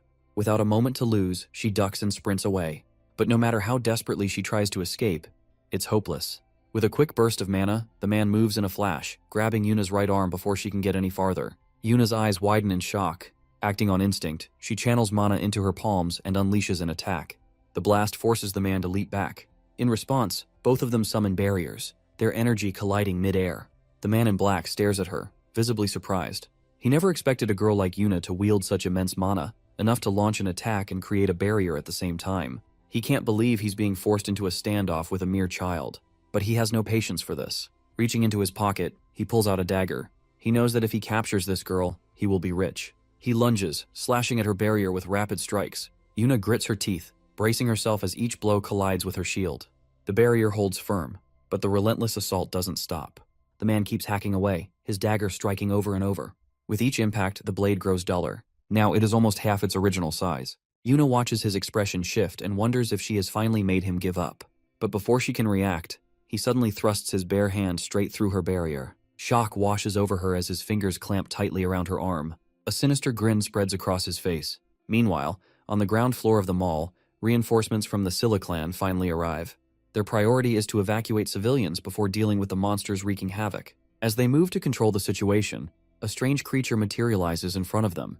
The entire squad freezes and sees a rank 8 swamp slime. Their leader wastes no time and orders someone to call in long-range attackers before engaging. But one of the melee fighters steps forward. He insists there is no need for backup, he can handle it alone. Gripping his axe, he charges ahead, his weapon radiating with mana. To him, all monsters are the same. You cut them down until they are nothing. With that thought, he swings his axe straight into the slime's body. The moment his weapon makes contact, his attack stops dead. The slime begins to move. Its massive fluid body shifts and engulfs him entirely. Within seconds, he is devoured whole. The squad watches in horror. Their leader reacts immediately, shouting a warning to the team. Physical attacks are completely useless against this slime. They have no choice but to report the situation to the casters. Above, the hooded man smirks, pleased with the perfect timing of the monster's arrival. Thanks to the chaos below, he and his ally have plenty of time to deal with the two girls. He turns and orders Julie to finish this quickly. Julie remains silent. Leaning against a pillar, she steals a quick glance at him. Not far from where she stands, Yuna's panicked screams echo through the air. She still cannot understand how the man in the black shirt managed to break through her barrier. The man answers casually. If he could not even do that, he would not be worthy of being called a player. Before he can say anything else, a burst of fire erupts from behind him. He summons a barrier just in time, shielding himself from the incoming flames. Julie stands with one arm raised, fingers forming the shape of a gun, mana-infused fire still flickering at her fingertips. She fires again, shouting for Yuna to run. Realizing he cannot fight both of them at once, the man shifts his focus, blocking Julie's attacks, which gives Yuna a chance to escape. The hooded man turns toward Julie, clapping his hands in amusement. He did not expect her to be capable of such an attack. Julie, with nowhere to run, lunges backward and unleashes another fire strike, but the hooded man sees it coming. He raises a barrier in an instant, rendering her flames useless. Amused, he calls her a beautiful little doll and tells her to stop wasting energy. Fighting is pointless when they could be doing something far more interesting. Yuna keeps running, leaving Julie alone to deal with him. Hearing his words fills her with rage. She kicks off her heels, rips away the fabric restricting her leg, and glares at him. She refuses to be treated like some doll. She channels her fire again, determined to burn him down, but he acts unimpressed. Her attacks are too predictable. Before he can finish, his eyes widen, and he reacts instantly, summoning a barrier in front of him. But the moment it forms, it shatters. He brushes off the embers clinging to his shoulder, watching her closely. That surge of power, that sudden leap in strength can only mean one thing. She has an amplification gift. The man in the black continues his pursuit as Yuna sprints through the mall. Panting, he follows her into a toy store. Yuna backs up against the shelves, trapped with nowhere left to run. She channels mana into her legs and leaps onto a nearby shelf. Snatching a toy box from below, she hurls it at him, but he reacts instantly, activating a barrier that deflects it with ease. Frustrated, he slams his foot against the shelf, shaking the structure. Yuna loses her balance and begins to fall. Seeing his chance, he channels mana into his hands, aiming to cripple her legs and keep her from escaping. Just before she hits the ground, she activates a barrier of her own, clashing directly against his. The sudden resistance catches him off guard. Now he struggles to hold his defense as her strength surges. She starts counting in her head. With each second, her power builds. When she finally unleashes her energy, the shockwave explodes. Using his barrier as a foothold, she launches herself toward another shelf. Before she lands, he attacks again, but she reacts in time, dodging with precision. In that moment, she remembers Julie's fire attack from earlier. Inspired, she decides to replicate it. Forming her fingers into the shape of a gun, she gathers mana at her fingertips. Confident in the execution, she fires. The glowing projectile, a technique she calls mana bomb, rockets forward faster than he can register. It strikes him directly. A massive explosion tears through the area, thick smoke swallowing everything in its path. Outside the toy store, the hooded man stares in shock. He never expected his partner to be taken down by a mere child. Yuna bursts out of the store, gripping a baseball bat in her hand as she calls for Julie. The hooded man hesitates. Fighting now would be risky, but backing down would mean all his efforts were wasted. Julie spots Yuna approaching and immediately yells for her to stay back. She is about to unleash her full power. But before she can act, the hooded man moves first. A magic circle appears beneath her feet, and chains shoot out, coiling around her legs. As she struggles, he steps forward, uninterested in a fair fight. He grabs her from behind, locking her in place. She thrashes, but his grip holds firm. A sinister grin spreads across his face as he pulls out a dagger, whispering that she never saw this coming. Yuna watches in horror as she realizes Julie is trapped. She moves to step forward, but the hooded man tightens his hold and presses the blade closer, making it clear that if she takes another step, Julie could be seriously hurt. Rage boils inside Yuna, and she almost screams. But before she can react, the man in the black shirt reappears and drives her head into the floor. Yuna stares in shock. That explosion should have killed him, yet he stands there unharmed. The man smirks, as if reading her thoughts, and tells her a mere child could never kill a real player. Pinned to the ground, Yuna is helpless, unable to reach Julie. She watches as Julie calls her name. Just as everything seems lost, a sudden surge of energy erupts from within Yuna. Mana flares uncontrollably, crackling through the air in violent bursts. The black shirt man stumbles back. He never expected this much power from a child. If it continues, she could end up blowing apart the entire area. Still standing, Yuna screams for Julie. At the same time, Julie fights against the hooded man's grip, calling back to her. Frustrated, he warns her to stop struggling, but she refuses. Annoyed, he drives the hilt of his dagger into her stomach. The impact knocks the air from her lungs, and she collapses, unconscious. The hooded man orders his partner to handle Yuna while he takes Julie. The black shirt man sneers, asking if she has a death wish. Without waiting for an answer, he swings, his fist crashing into the side of her head. The impact shatters her barrier completely. Mana disperses and her vision blurs. She struggles to hold on, but darkness swallows her whole. In her unconscious state, Yuna drifts through a familiar void. Memories surface of a past encounter in this same space. A deep, unfamiliar voice had once spoken to her, offering power. She remembers No's warning never to listen to that voice. It was too dangerous. Nothing had happened back then, but if the situation were different next time, no one could predict the outcome. No had promised to help her grow stronger the right way. He had urged Yuna to live a normal life, to never entertain that voice again. As a sign of their pact, Yuna had linked her pinky with No's, sealing their promise. But waking up now, coughing up blood, all she feels is regret. She whispers an apology to No in her heart. This time, she has no choice. She has something she must protect. Her friends, her family, they deserve peace. And if breaking that promise is the only way to ensure it, then so be it. Her hands tremble, but her gaze hardens as she locks eyes with the black shirt man. The man smirks, watching her struggle to stand. He swings, aiming to finish her for good. But before his fist can land, a powerful strike from behind sends him flying. Bruno's punch sends the man in the black shirt tumbling across the floor. Yuna exhales in relief.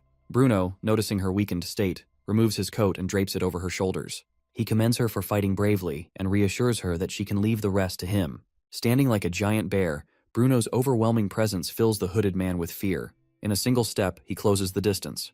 Before his opponent can react, Bruno grabs his head and slams it into the ground while lifting Julie's unconscious body into his other arm. The impact shatters the floor beneath them. Nearby, the dagger belonging to the hooded man rolls toward the black shirt guy. He hesitates before picking it up, his eyes flicking to Bruno's trembling hand as he holds Julie. Deep gashes cover her body. The man in black forces himself to move, gripping the dagger as he charges. He lunges forward, shouting for Bruno to die. But Bruno doesn't flinch. His fist swings in a devastating arc, slamming into the man's face and sending him crashing away.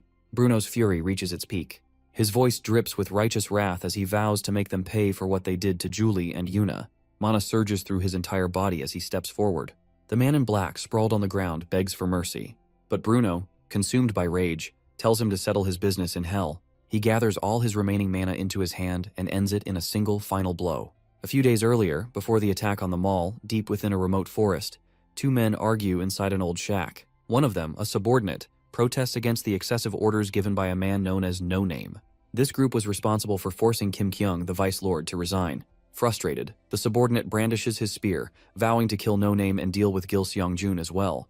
He lunges, unleashing a rapid flurry of strikes. But something is off. No matter how many times he attacks, his target remains untouched. Before he can react, a blade pierces his stomach from behind.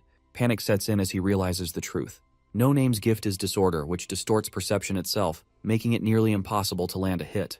No Name watches calmly as his strength fades, muttering that he talks too much. With a sword in one hand and a rope in the other, No Name wraps the rope around the struggling man's neck and hoists him onto a high beam.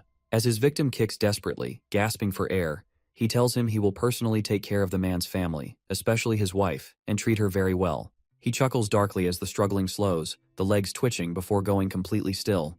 No Name thanks him for all the hard work, then walks away. A few days later, local authorities discover the subordinate's corpse. Inside the abandoned cabin of Vice Lord Kim Kyung, they find a suicide note, leading them to believe he took an extreme way out. At the mall's logistics warehouse, 6 figures stand waiting. No Name arrives, his sharp gaze sweeping across the room as he asks if anyone else is coming.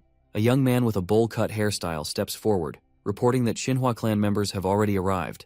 Their men who were stationed there earlier have lost contact.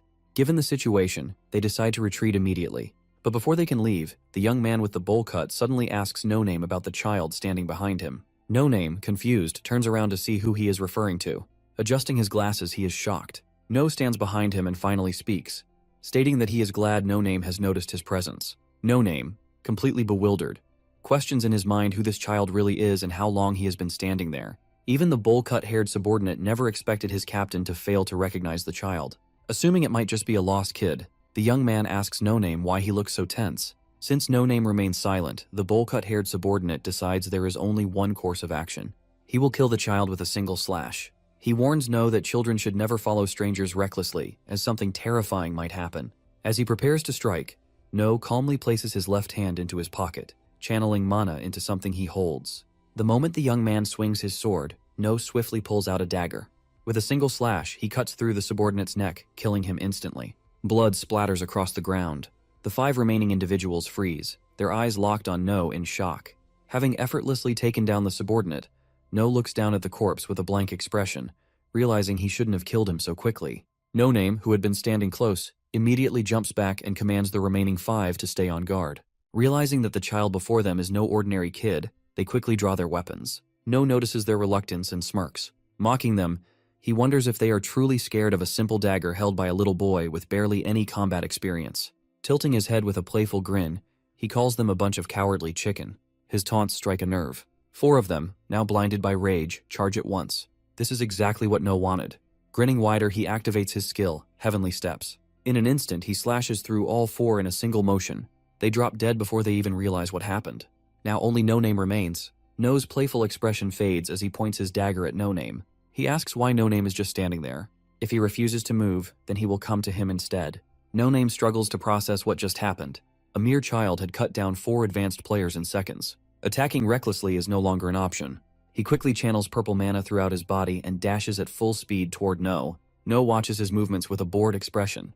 The moment No Name swings his blade, No dodges with ease. Lifting his leg, he channels mana into it and delivers a powerful kick to No Name's left arm. The impact sends him staggering back. No observes him with disinterest. Compared to the opponents he will face in the future, No Name's strength is meaningless. Then, without mercy, he states the truth. No one knows No Name because he is insignificant.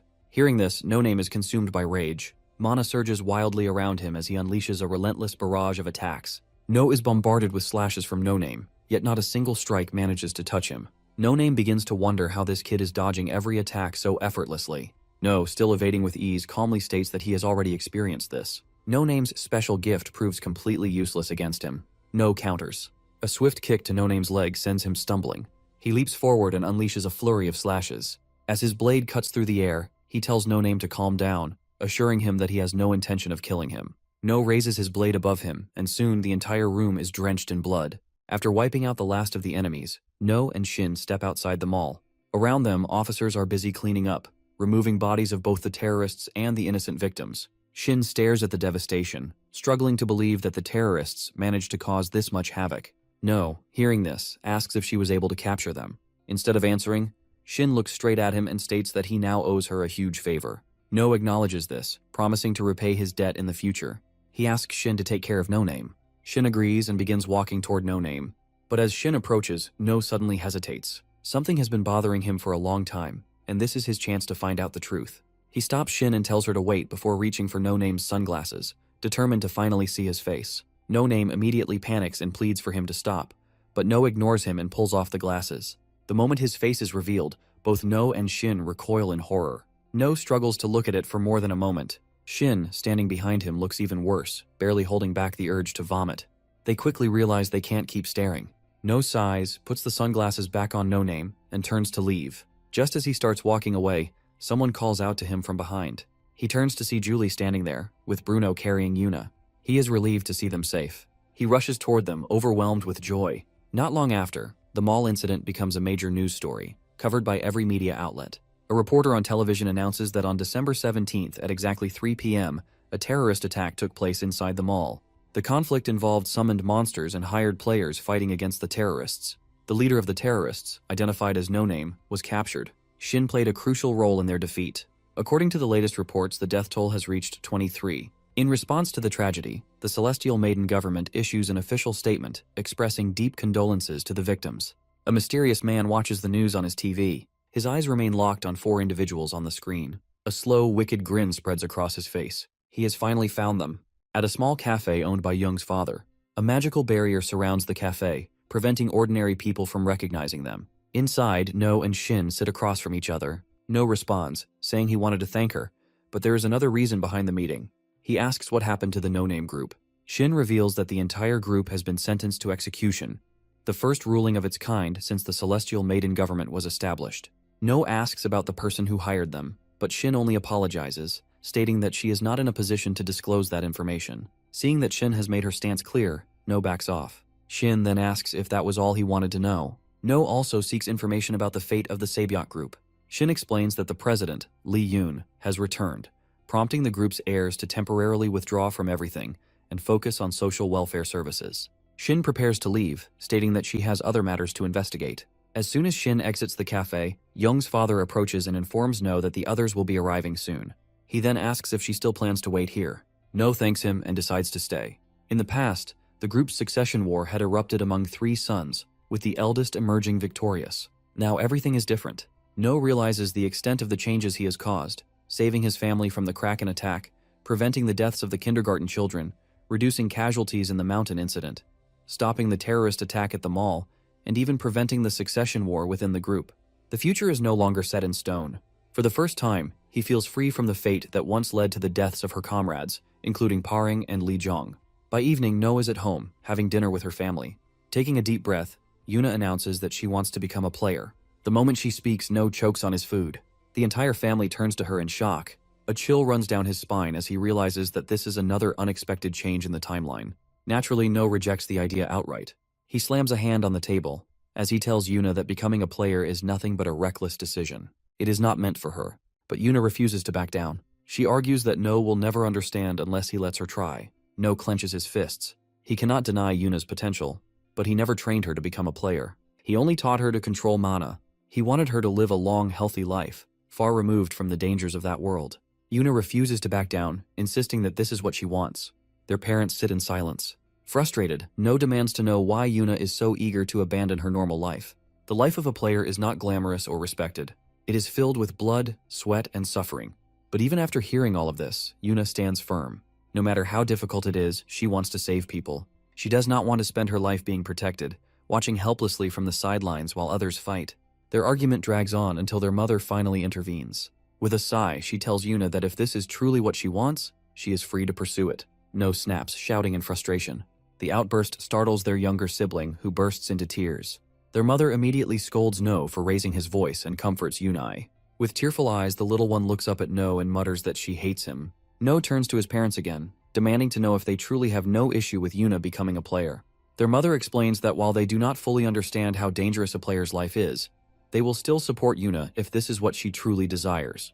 Their father agrees, believing in Yuna's capability and trusting her to make the right decisions. Hearing their approval, Yuna gets up and embraces them both, thanking them for believing in her. No watches in silence. If their parents have already decided, he no longer has the right to oppose it.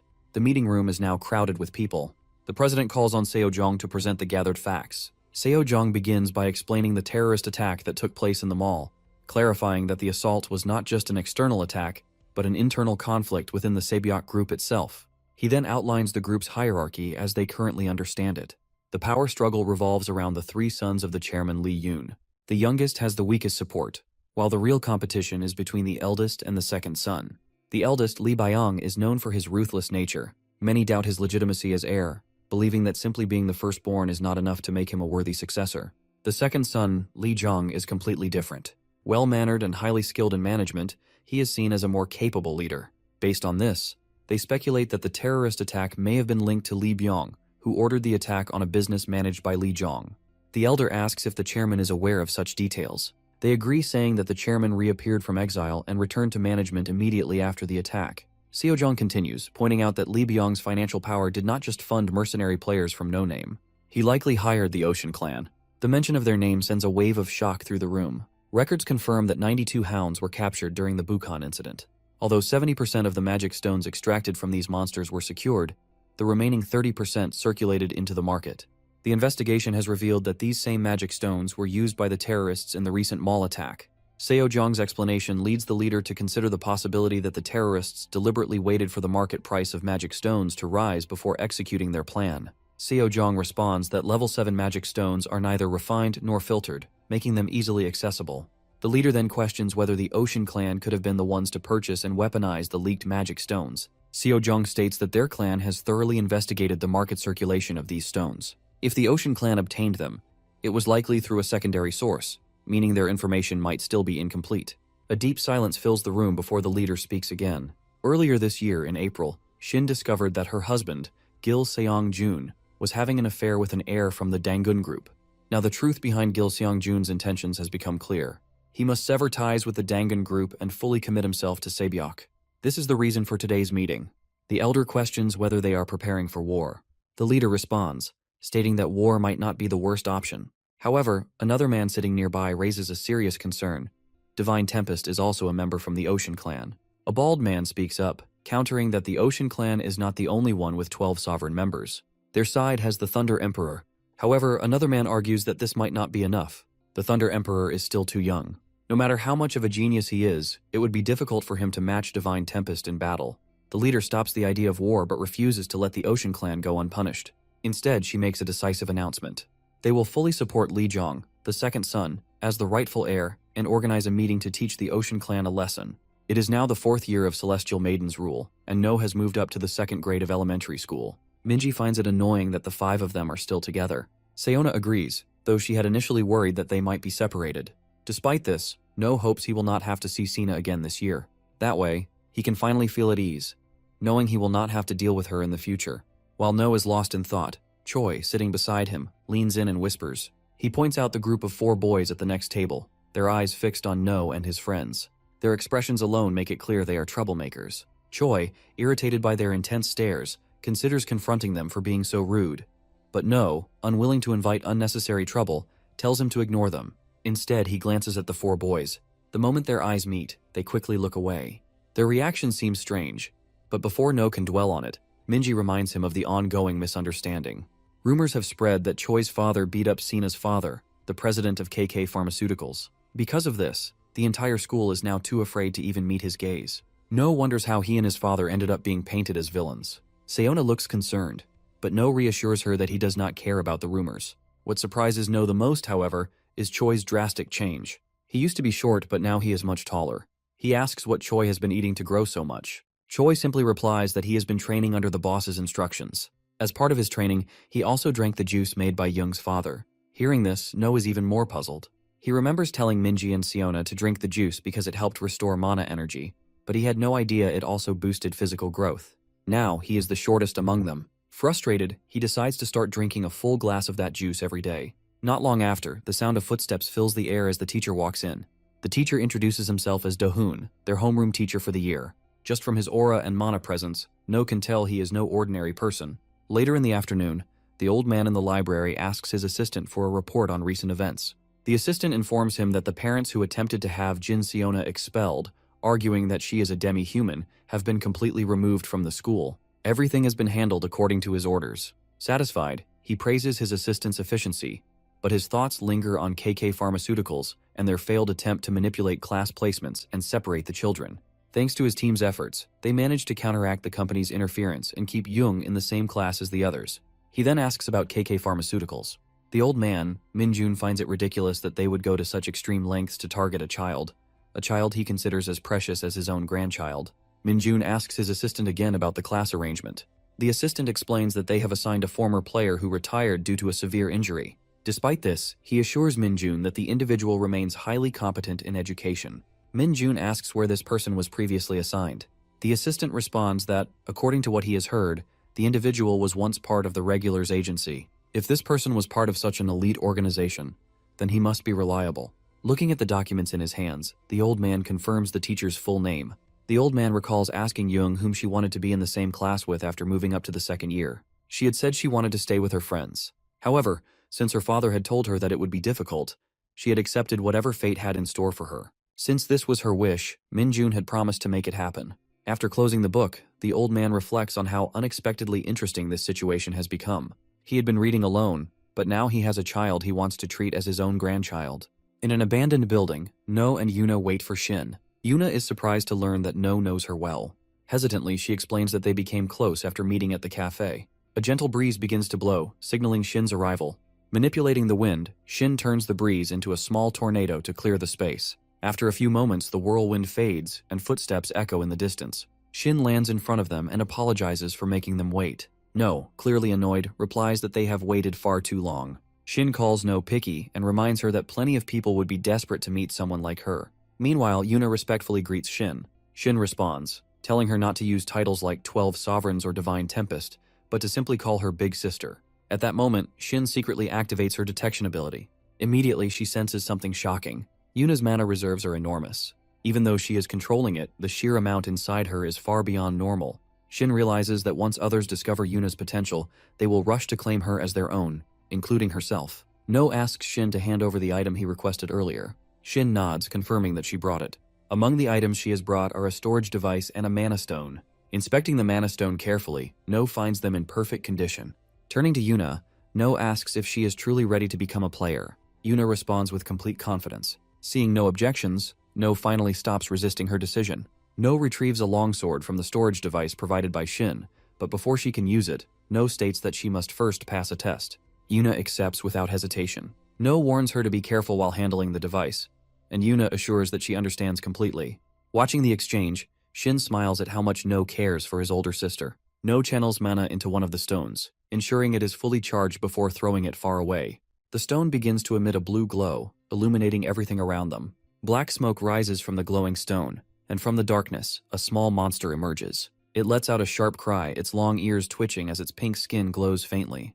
Despite its intimidating entrance, the small creature looks almost adorable. This monster is classified as an 8th-class beast, known as Prodigy. Yuna, still trembling, stares at it in confusion. It looks too cute to be a real monster. No confirms that it is indeed a monster called Prodigy. Regardless of how harmless it seems, Yuna's task is to kill it.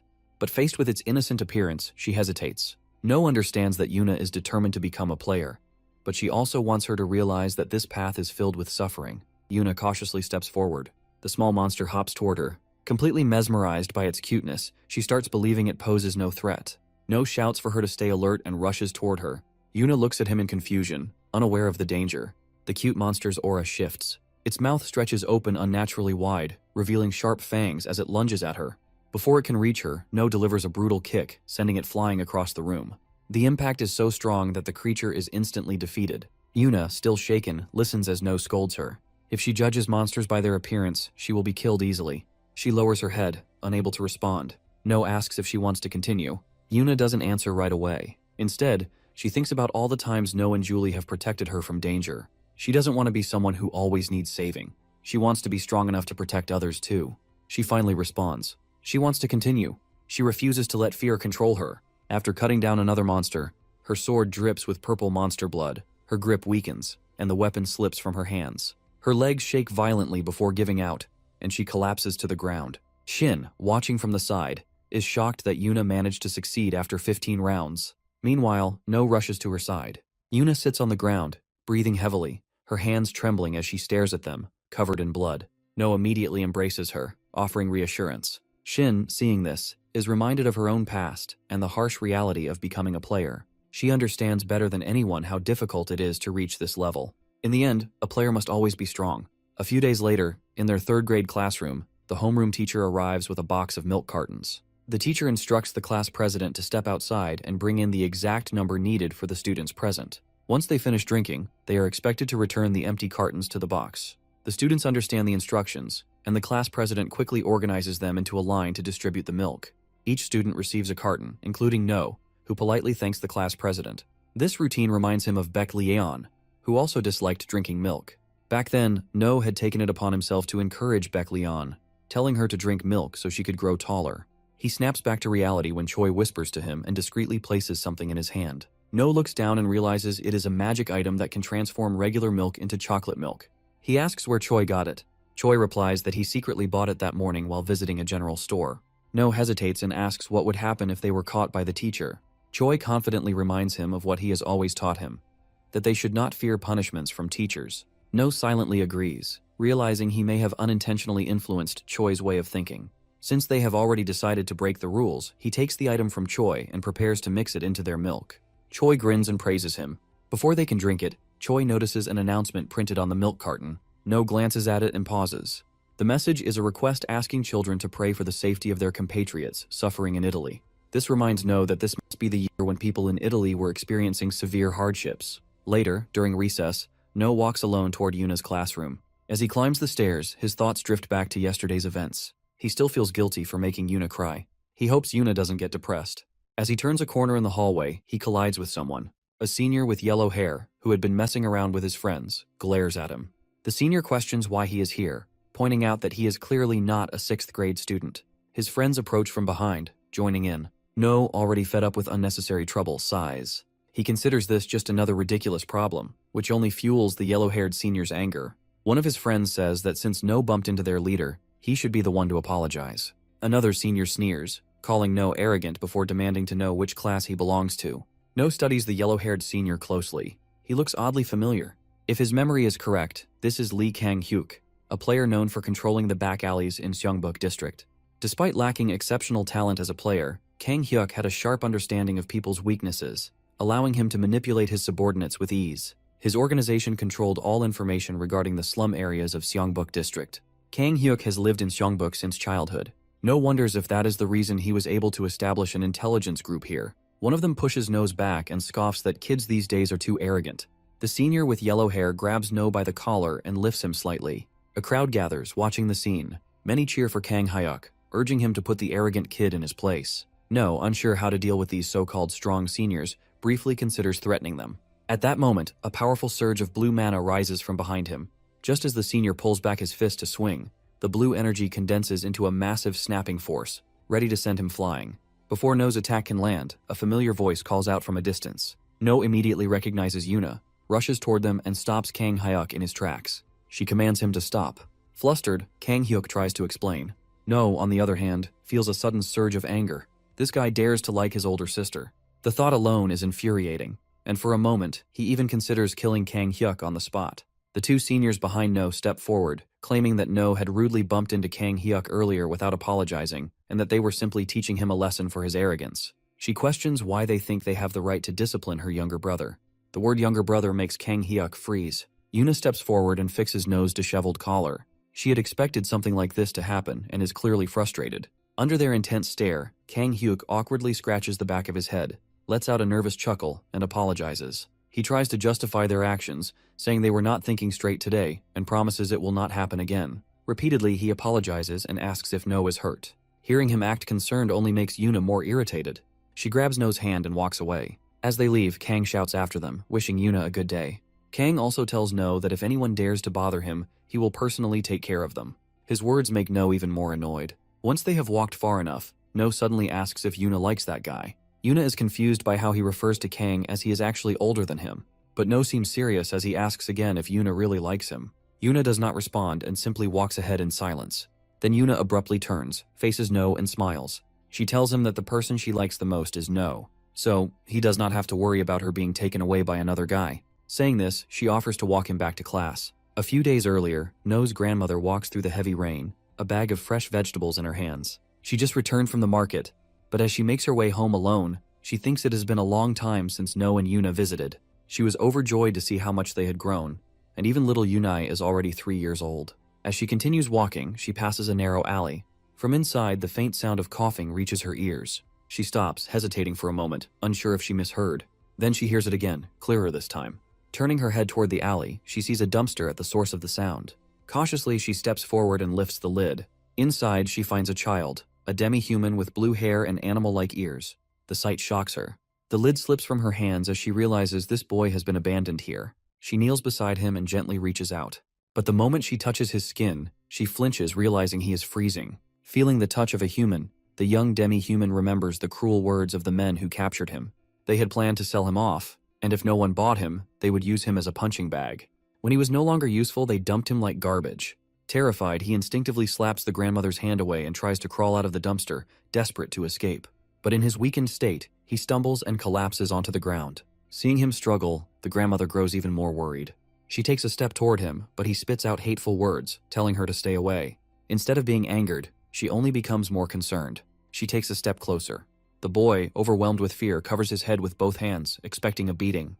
But after a moment, he realizes the rain is no longer falling on him. Slowly, he opens his eyes and sees the old woman holding out her umbrella to shield him.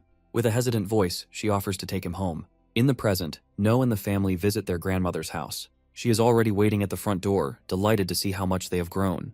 Their mother, standing beside them, sighs and mutters her jealousy, amused that No still acts so childishly around the old woman despite behaving much more maturely at home. It makes her feel a bit left out. No, hearing this, forces a nervous laugh and pretends to be surprised. Grandma chuckles and tells her daughter that she is acting like a kid. Grandma then turns to their father, teasing that it must be exhausting to live with her daughter. Meanwhile, Yunai clings tightly to her mother. Sensing this, Grandma kneels down and gently greets her, reminding her that they met last year. Yunai doesn't seem to remember at first, but slowly starts recognizing her face. Grandma with a warm smile asks how old she is now. Yunai lets go of her mother, runs over to Grandma and holds up 3 fingers.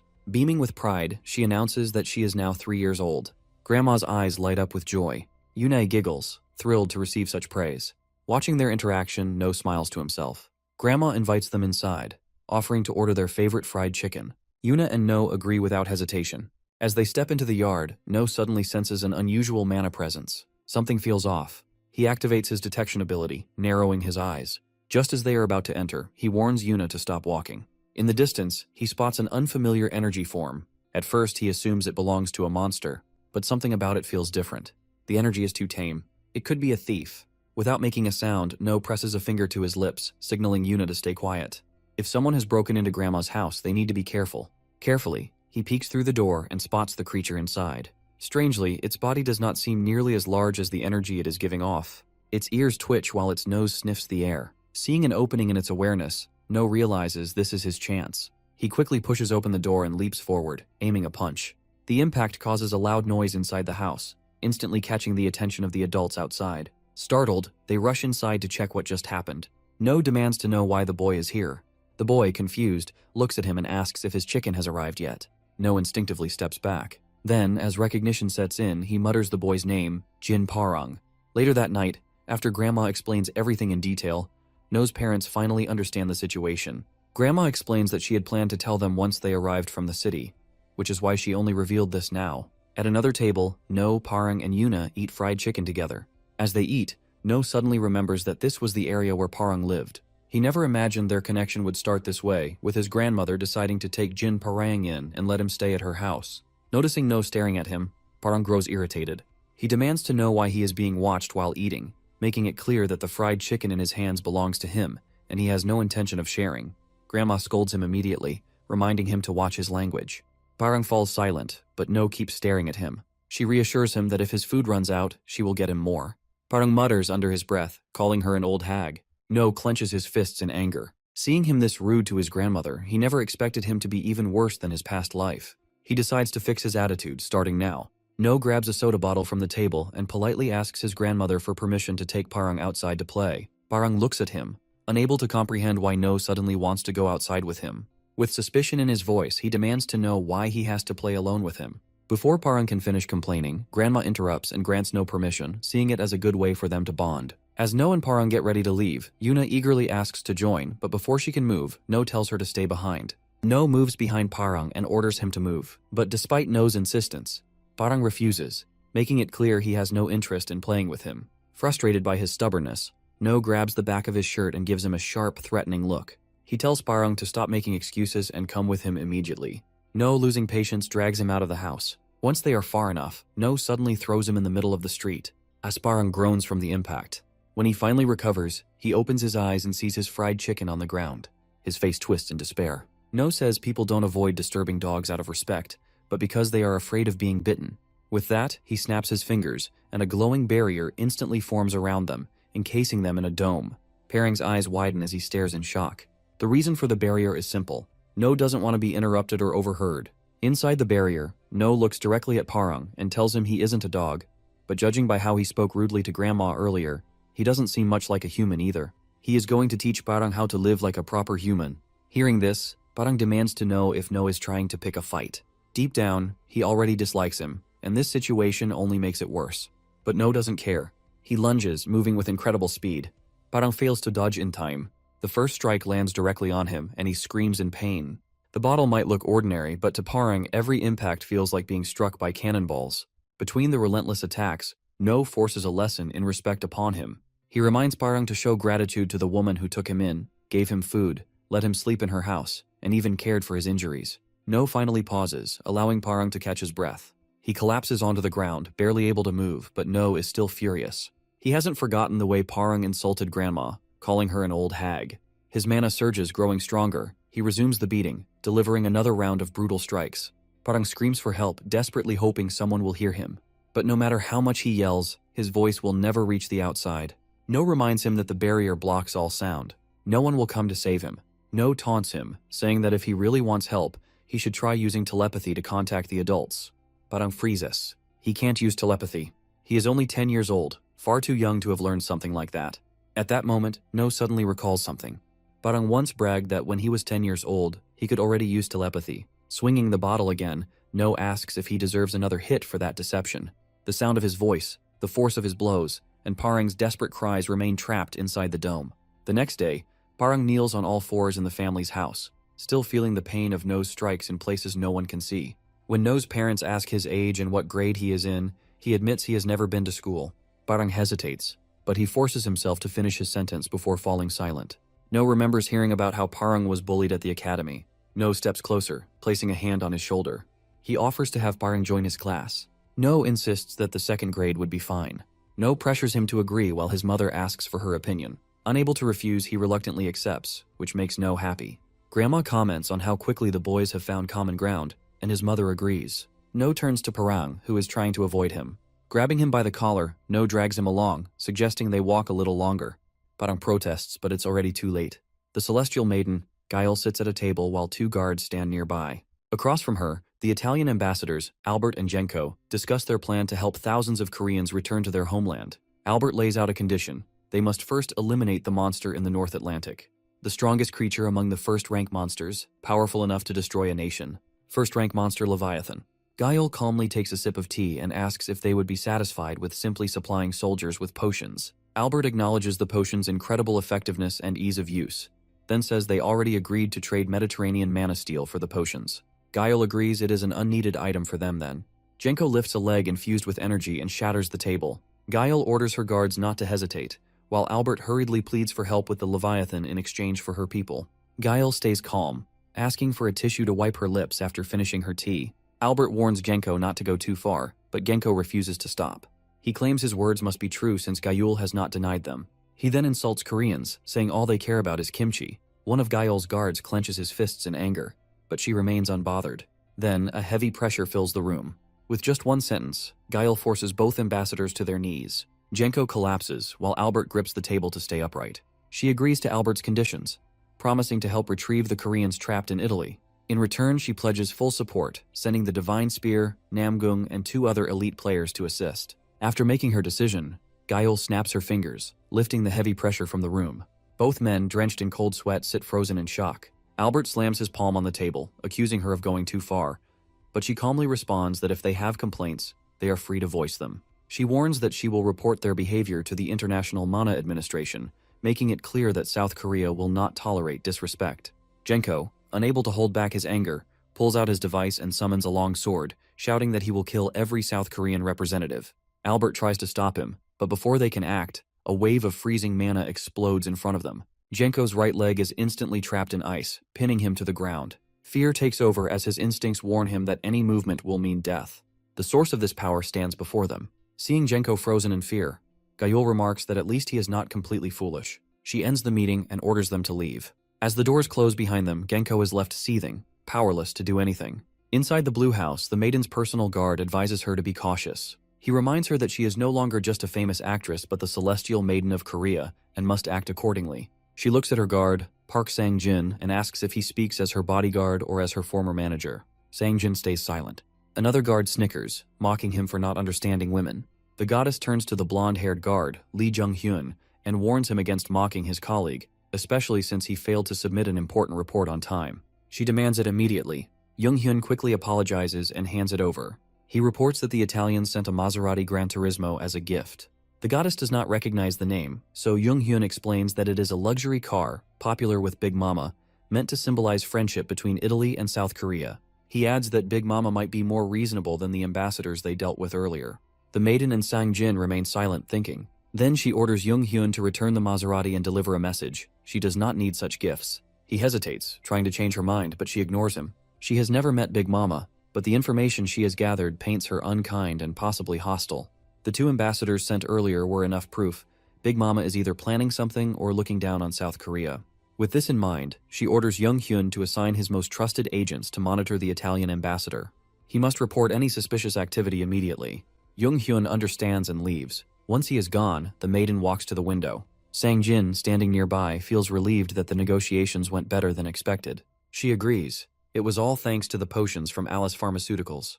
Their debt to the company is undeniable, especially to one engineer, Jung Soo-kun. She plans to properly thank him once their dealings with Italy are settled. Sang-jin agrees to relay the message, but warns that provoking the Italian ambassador could be dangerous. Gail looks at him and asks if he is speaking as her bodyguard or something else. Sang-jin falls silent. She dismisses his concern. In the next room, the divine spear is ready. If anything happens, it will be the ambassador's fault. Julie walks home glowing with happiness. She visited the hospital earlier and received life-changing news. She is 6 weeks pregnant. Overwhelmed with joy, she looks up at the blue sky, watching a plane soar above. She pulls out her phone and calls Bruno. Meanwhile, not far away, Yunho and his friends cross the street. Hearing Julie's cheerful voice, Bruno is confused and asks if she has eaten. Julie, eager to share her news but wanting to tell him in person, decides to wait. As soon as the call ends, Julie can hardly contain her excitement. She cannot wait to see Bruno's reaction when he hears the news. But just as she stares at her phone, a voice calls out her full name, Julie Valentine. She looks up in shock. Genko is standing before her, casually strolling closer. He greets her, commenting on how beautiful she has become. Julie steps back, but before she can escape, Albert and 2 others block her path. Genko swiftly covers her mouth to silence her. Their intentions are clear. They plan to take her back to her prison. Not long after, Julie calls Bruno again. Sensing something is wrong, he hesitates before answering. This time, she only thanks him for everything and tells him not to look for her anymore. Bruno jumps from his seat, shouting Julie's name in shock. Julie grips the phone, her hands trembling as she struggles to speak. Sitting beside her, Genko praises her, saying a princess must let go of love for the sake of a normal life. Meanwhile, No and her friends visit an ice cream shop. Jung suggests hanging out at her house, mentioning her father's cafe has great air conditioning. Seona eagerly agrees, but No and Minji decide to stop by their houses first before heading to the cafe. Minji warns No not to waste time playing around and end up late again. She still remembers how frustrating it was the last time No lost track of time. On their way home, they witness something alarming, Julie being forced into a car. At first, No is confused, but as he looks closer at the people surrounding Julie, he recognizes them. One face stands out the most, the man with orange hair, Genko. He wonders why someone like him is here. He recalls reading about Korea and Italy's diplomatic relations months ago. The mission assigned was an overrank Class 2 mission. The goal was to subdue Leviathan and rescue Korean citizens trapped in Italy. To ensure success, the maiden government even sent 3 members of the 12 sovereigns. Korea suffered greatly after the mission. Their strongest player, Divine Spear, returned with his left arm gone. Railgun, Shin Myung, became permanently disabled due to the after effects of Mana Berserk. But the worst fate belonged to the florist, Bang Yeonji. Officially, he was declared dead. But the truth was worse. He was taken prisoner in Italy by Genko, the same man who once came to Korea as an ambassador. Behind the scenes, he tortured Bang Yeonji for his own amusement. When this was exposed, global outrage followed, forcing Big Mama to intervene. Genko was publicly executed, putting an end to the scandal. Now, No stands frozen. The man was with Julie. He hands his bag to Minji, telling her to stay put no matter what. Minji, confused, asks where she is going, but No only repeats, "Stay here, don't follow." No tightens his laces, ready to move. He plans to track their car and contact Shin or Bruno once he knows their destination. Mana surges through his legs, and he sprints forward at full speed. Minji barely reacts before No vanishes into the streets. He follows the car's path, stopping abruptly when he sees it parked ahead, as if waiting for him. Albert is surprised to see a child approaching. Genko, who had sensed someone earlier, looks disappointed. No, equally surprised, realizes they knew he was following them. Genko steps out, closing the distance between them. Without warning, he swings a punch at his head. No blocks just in time, but the force sends him stumbling back. Activating his mana, he steadies himself before hitting the ground. His gaze locks onto Genko. Genko hadn't expected a child to use mana so effortlessly. Muttering to himself, he wonders if all Korean kids are this skilled.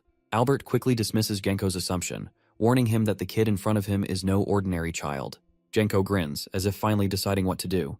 Planting his feet, he lunges forward, aiming to end it with a single kick. No barely dodges, stepping aside as the attack whizzes past. He gathers mana around his legs, enhancing her movements, and dashes for a counterattack. He aims a powerful kick at Genko's head, but he predicts his move and dodges at the last second. Spinning around, he lunges for his throat.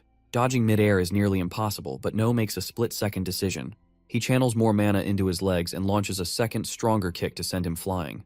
Just before it lands, Genko raises a barrier. No uses it as a foothold, propels himself into the air, and gathers mana in his hands, forming a sphere. He hurls it straight at his barrier. Genko pulls back just in time, reducing the attack's impact. The mana sphere barely grazes him. No lands, breathing heavily. Genko flexes his wrist, now aware of the kid's surprising mana control. But no matter how skilled he is, he's still just a child. Without warning, he erases his presence and vanishes, reappearing behind him in an instant. Before he can react, his hand clamps around his throat, lifting him off the ground. He didn't expect fighting a kid to be this entertaining. No gasps, struggling. He channels mana into his hands, but before he can act, his grip tightens, cutting off his air. Genko reminds him he's not the only one who can use mana. No's vision blurs. If he doesn't break free soon, he'll die. He forces himself to keep fighting, clawing desperately at his hand. Just as he's about to lose consciousness, a voice shouts. Julie steps out of the car, telling Genko to stop. She reminds him of their agreement, not to harm anyone she knows. Genko hesitates.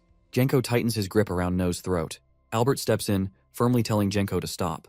For a moment, Genko hesitates before finally releasing No, insulting Albert and Julie. No collapses, coughing, while Genko walks away toward his car without another glance. Julie rushes to No, relieved he is still breathing. She thanks him for stepping in, but warns him not to interfere again. No ignores her and demands to know what is really going on. Julie remains silent before slipping a ring from her finger and handing it to him. She tells him to take it to Uncle Bruno and apologize to her husband on her behalf. No hesitates at Julie's sudden request, but before he can respond, she speaks first, saying she is happy with her marriage to Bruno. She turns and walks toward Genko. No calls out to her, but she ignores him. Frustrated, he rushes forward, shouting at Genko to move. Before he can react, Genko grabs his head and hurls him into a trash bin. No crashes hard onto the ground. Genko then gets into the car with his group and drives away, leaving No behind. Lying there, No stares at the ground. In this timeline, he saved his family, protected his friends. Everything that was supposed to happen has changed. Slowly, he pushes himself up, clenching his fists. He fought too hard to escape the future he was meant to have. Julie is part of that happiness. His gaze falls on the ring she gave him, and he grips it tightly. Meanwhile, young Sukun is in his cafe, exhausted after working all day. The government has assigned him a potion production quota, and he wonders if he can meet it without sacrificing more sleep. His wife approaches with a glass of water. When she asks if something is wrong, he reassures her, though he feels overwhelmed. His phone rings. Seeing No's name, he answers. No apologizes for calling so suddenly, but Sukun tells him it's fine.